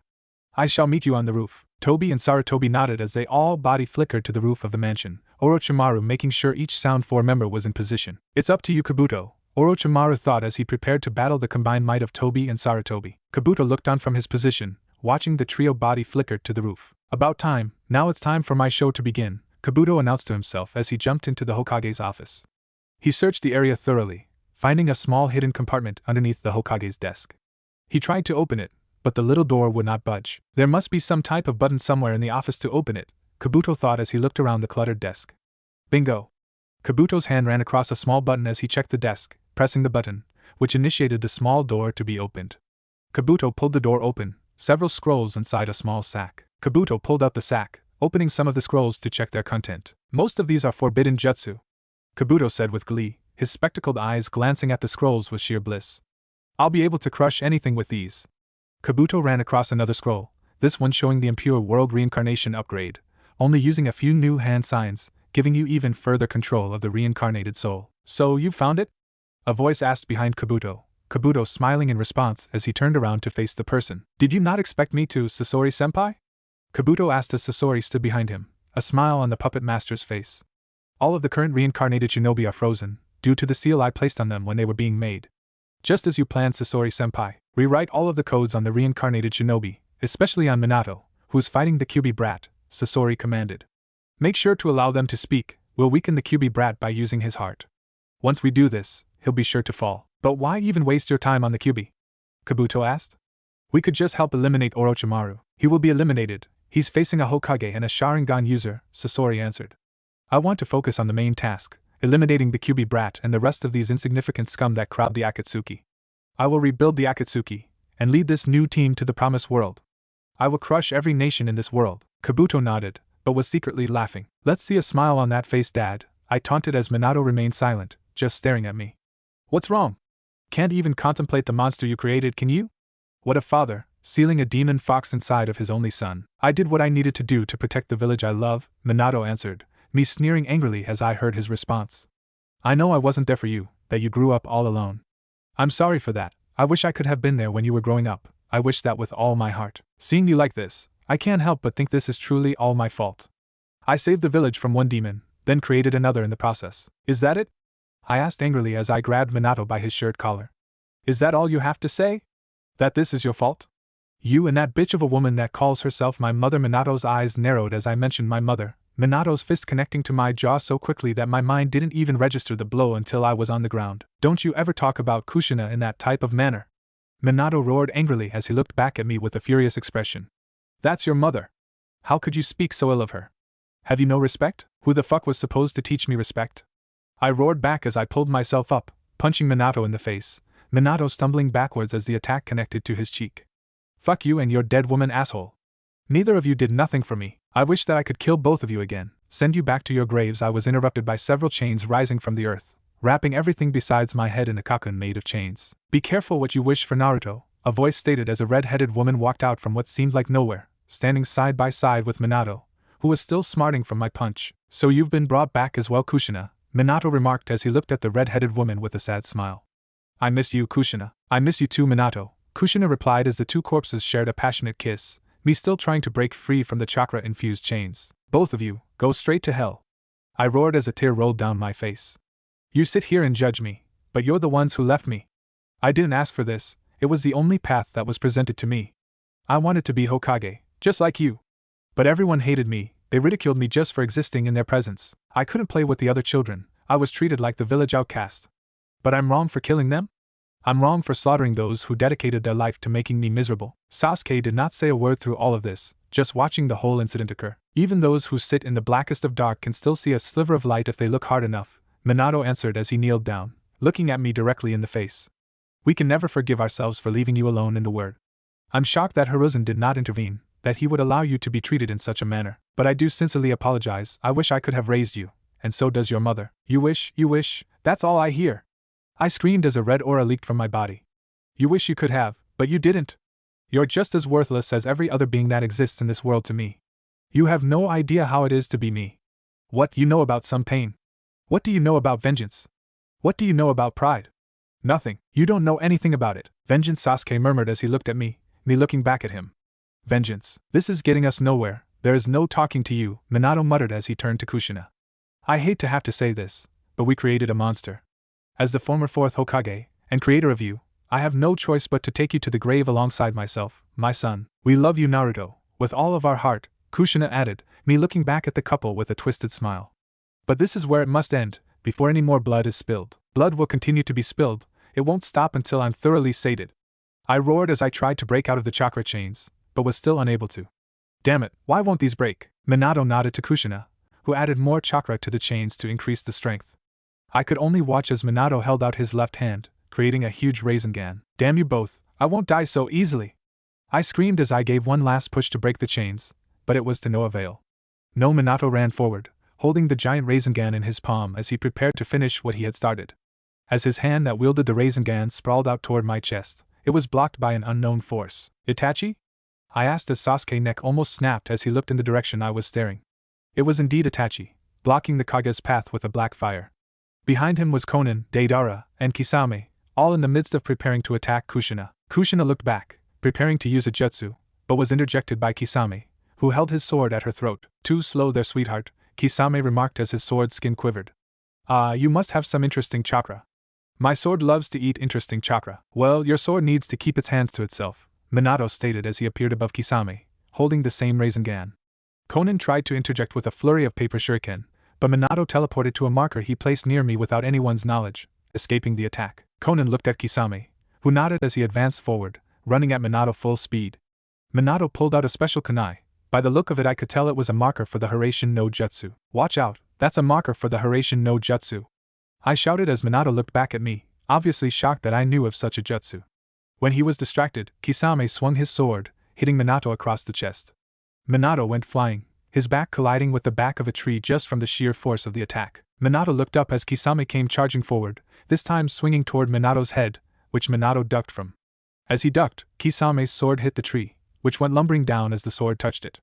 Minato jumped up, pushing both of his feet off the falling tree, which gave him enough momentum to be propelled in the air. He jumped behind Kisame, who turned around almost instantly, preparing to swing his sword. As Kisame prepared to strike, Minato placed a marker on his chest, Kisame looking back at the Kage angrily as he watched the mark appear. You son of a bitch! Kisame roared as he swung his sword wildly at Minato, who managed to sway from the blade. Minato watched as the blade passed before him, marking it with the Hiraishin marker as it passed. Kisame jumped back, not knowing exactly what Minato just did. As Kisame took a second to examine his sword, Minato teleported below Kisame's sword, pressing a Rasengan into the sword, which caused it to go flying out its owner's hand.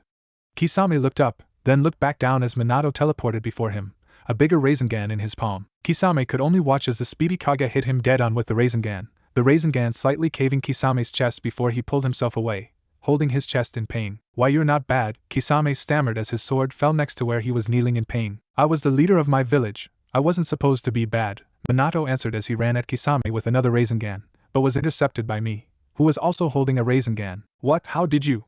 Minato stuttered as he looked back, Kushina about to be sealed away by Itachi, who was using his ultimate Manjikyu Sharingan technique, the Susanoo. Kushina, no! Minato screamed as he threw his special kunai toward Itachi's location, me trying to intercept him, but was too late. Minato appeared before Itachi, attacking him while he was in his Susanoo, which was almost like armor. I could not believe the power of the technique. I had seen it once before when I allied with the Akatsuki, but it was just a glorious sight.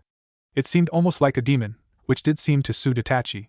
It covered his body, protecting him from any outside damage, which Minato found out in an unfortunate manner. I can't stop him, Minato murmured as his Rasengan was not able to penetrate Itachi's Susanoo. I can't stop it, Minato looked back at Kushina, who looked on at this in shock. I came back. I don't know why, Minato thought as he ran toward Kushina, Itachi's Susanoo's sword slowly going down on Kushina. I failed as a father, I failed my village. But even if we're dead, I refuse to let you die in front of me again, Kushina. Try to talk to our son, though I doubt it will do any good. I have so many regrets, so much I wish I could change. But I can't waver, I have to hope someone can either talk some sense into him, or defeat him. Both at this point would be hard, but not impossible. Hope. Minato pushed Kushina from the blade, instead allowing himself to be sealed away by Itachi's Susanoo's sword. Minato! Kushina screamed as she looked at the spot Minato once stood. No, not again. Hey ma, allow me to introduce you to my associates, the Akatsuki, I announced as I walked up to Kushina with Konan, Itachi, Deidara, and an injured Kisame behind me. This world of Shinobi is finished, as long as the Akatsuki prevails. So die knowing that, woman. I love you, Naruto, Kushina whispered as I held a final Rasengan above my head, plowing it into Kushina's body, which obliterated the kunoichi. I fucking hate you, bitch, I answered back as I turned away, not allowing anyone to see the single tear roll down my cheek. This isn't over yet, as long as you're alive, Itachi, Sasuke roared, walking up to Itachi with his Sharingan activated. I've finally found you after all this time. You're still too weak, Sasuke, Itachi responded bluntly, turning around to walk away. Don't you fucking turn your back on me, traitor! Sasuke roared as he ran at Itachi, who looked back with his Manjikyu Sharingan, freezing Sasuke in the spot. So you do remember it, my Manjikyu Sharingan, Itachi whispered in a creepy way as he looked at Sasuke without any emotion. Then, like I said to you before, run away. Cling to your life you cherish so much, and fight me when you get eyes just like mine. Until then, Sasuke couldn't even blink as Itachi slapped him away, the genin rolling across the dirt as Itachi turned away once again. Wow, I know I just killed my mother, but that was harsh, Itachi, I exclaimed as I patted Itachi on the back, who gave me a menacing glare in response. Sorry about that. So what do we do now? Find Orochimaru, and kill him, Konan answered as she glanced toward the village. We're headed to the village. Meanwhile, Kakashi, are you sure you're alright? Guy asked as Kakashi did a few push-ups, preparing himself to go to the battlefield. I'll be fine, I just lost my Sharingan, Kakashi answered as he looked out the window. I know that kid is out here, and I will stop him. He's even more dangerous than before, with the Sharingan in his possession. But I'm still me, I can stop him. And trust me, I will. Then let's move out, Kakashi, Guy shouted energetically as he gave Kakashi a slap on the back. So we're headed to my old town, how nostalgic, I stated as I glanced over at Itachi. I mean our old town, right partner? Partner? Itachi questioned. Yeah, some guy named Toby told me that you're my partner now, I responded. No one told you, Toby? Do you mean Madara-sensei? Itachi asked. That guy is not Madara Uchiha, whoever that is, I answered. Master told me that he knew Madara Uchiha, and even though they are similar, he's not Madara Uchiha. Itachi seemed surprised, yet not surprised at the same time. He glanced at Kisame, who chuckled. Well, so if our masked friend isn't Madara Uchiha, who is he? Kisame asked. Konan, you're the one in this group closest to the upper management. Can you shed some light on this situation? I don't know any more than you do, Kisame, Konan answered, but I could tell she was lying. Konan was closer to Pain, who was supposed to be the leader, than any of us. She knew something, but was hiding it for an unknown reason. I don't believe you, Konan. I think you're lying, I announced as Konan glanced back at me. Tell us the truth about this, Toby, or I'll beat it out of you. You ever realize the exact moment you stuck your foot in your mouth in a situation? Well, that was my moment where my foot went in my mouth, and Conan's foot was prepared to go up my ass. Konan turned around, looking down at me with the most sinister look I've ever seen a woman as beautiful as her carry on her face. What did you just say? Konan asked slowly. You heard me? I answered uncertainly. Kisame, Deidara, and Itachi all slowly backing away from me. Conan advanced toward me, my heart beginning to slightly beat faster than usual. My mouth went a bit dry, like it became sandpaper. I felt my left foot pulling back, as if telling the rest of my body it was time to go. I ignored this sensation, knowing as the youngest member of the Akatsuki, if I wanted respect, I'd have to earn it. If it meant I had to take on Conan, then so be it. But I knew the blue-haired paper Kunoichi knew something, and I wasn't, leaving until I found out. Naruto-kun!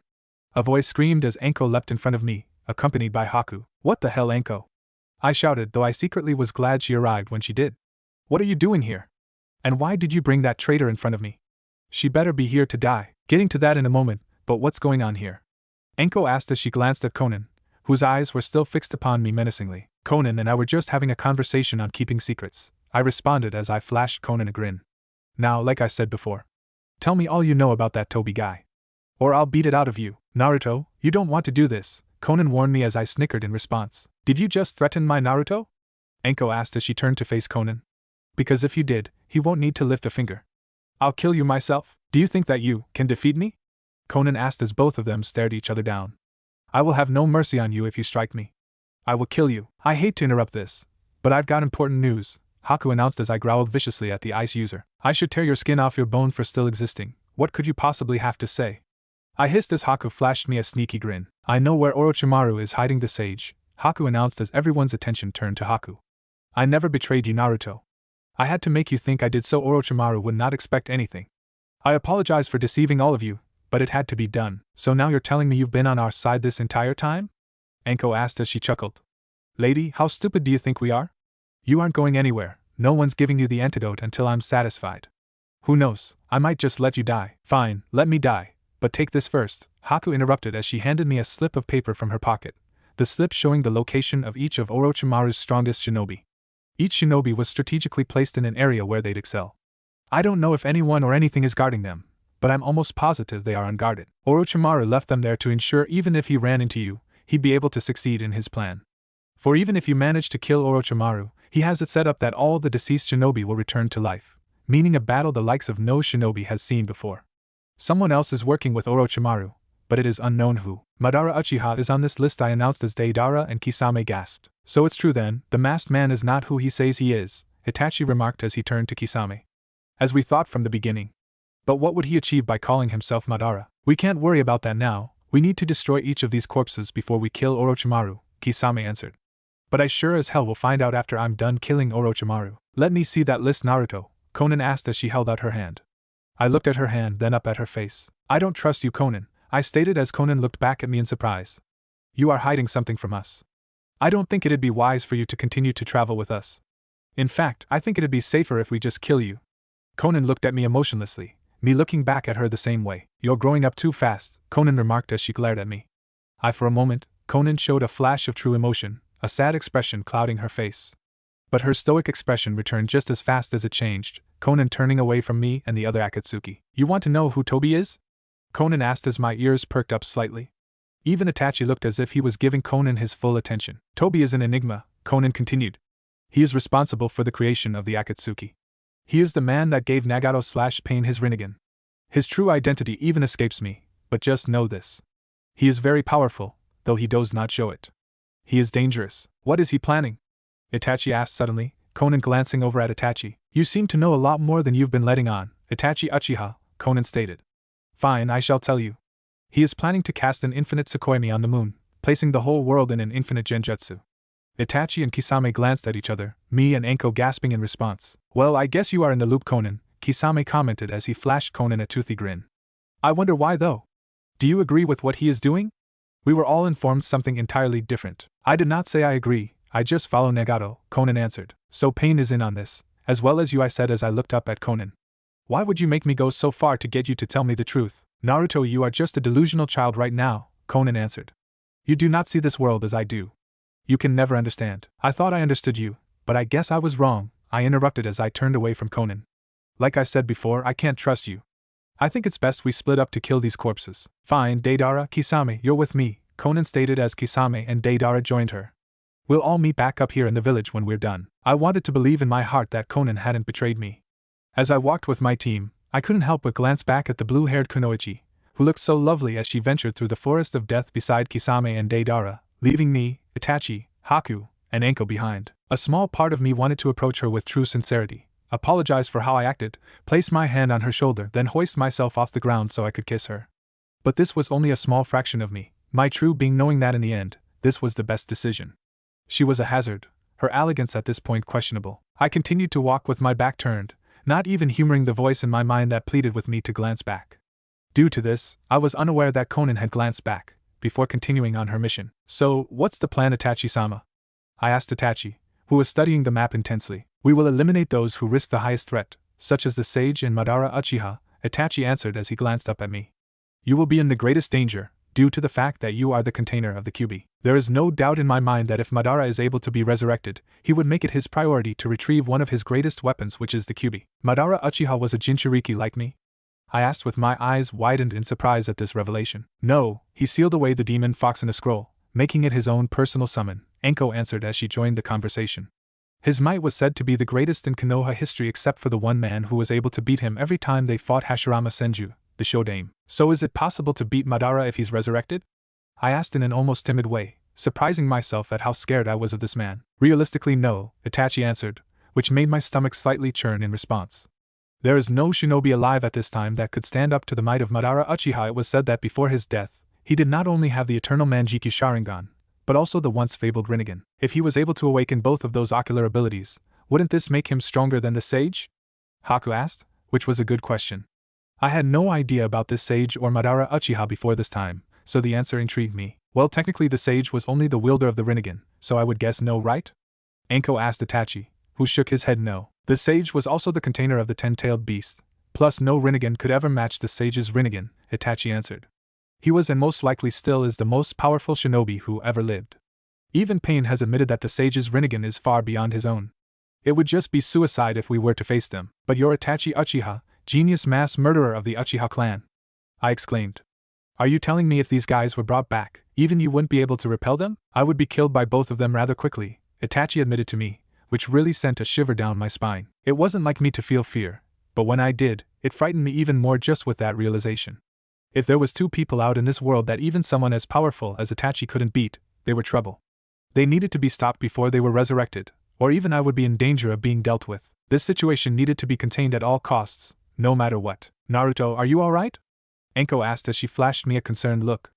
I opened my mouth to speak, but was interrupted by a strange, unusual chuckle from Itachi. You're scared, aren't you? Itachi asked as he continued to walk while Anko and I stood still. You're still a child, so it's understandable. But this is the life you've chosen, this is the path you have created for yourself. On the path you've chosen, there will be bloodshed, and it might just be your own. Itachi froze for a moment, glancing back at me eerily for a moment with his Sharingan, me looking back at him with surprise written all over my face. If this is what you've chosen for yourself, don't look back, Itachi continued.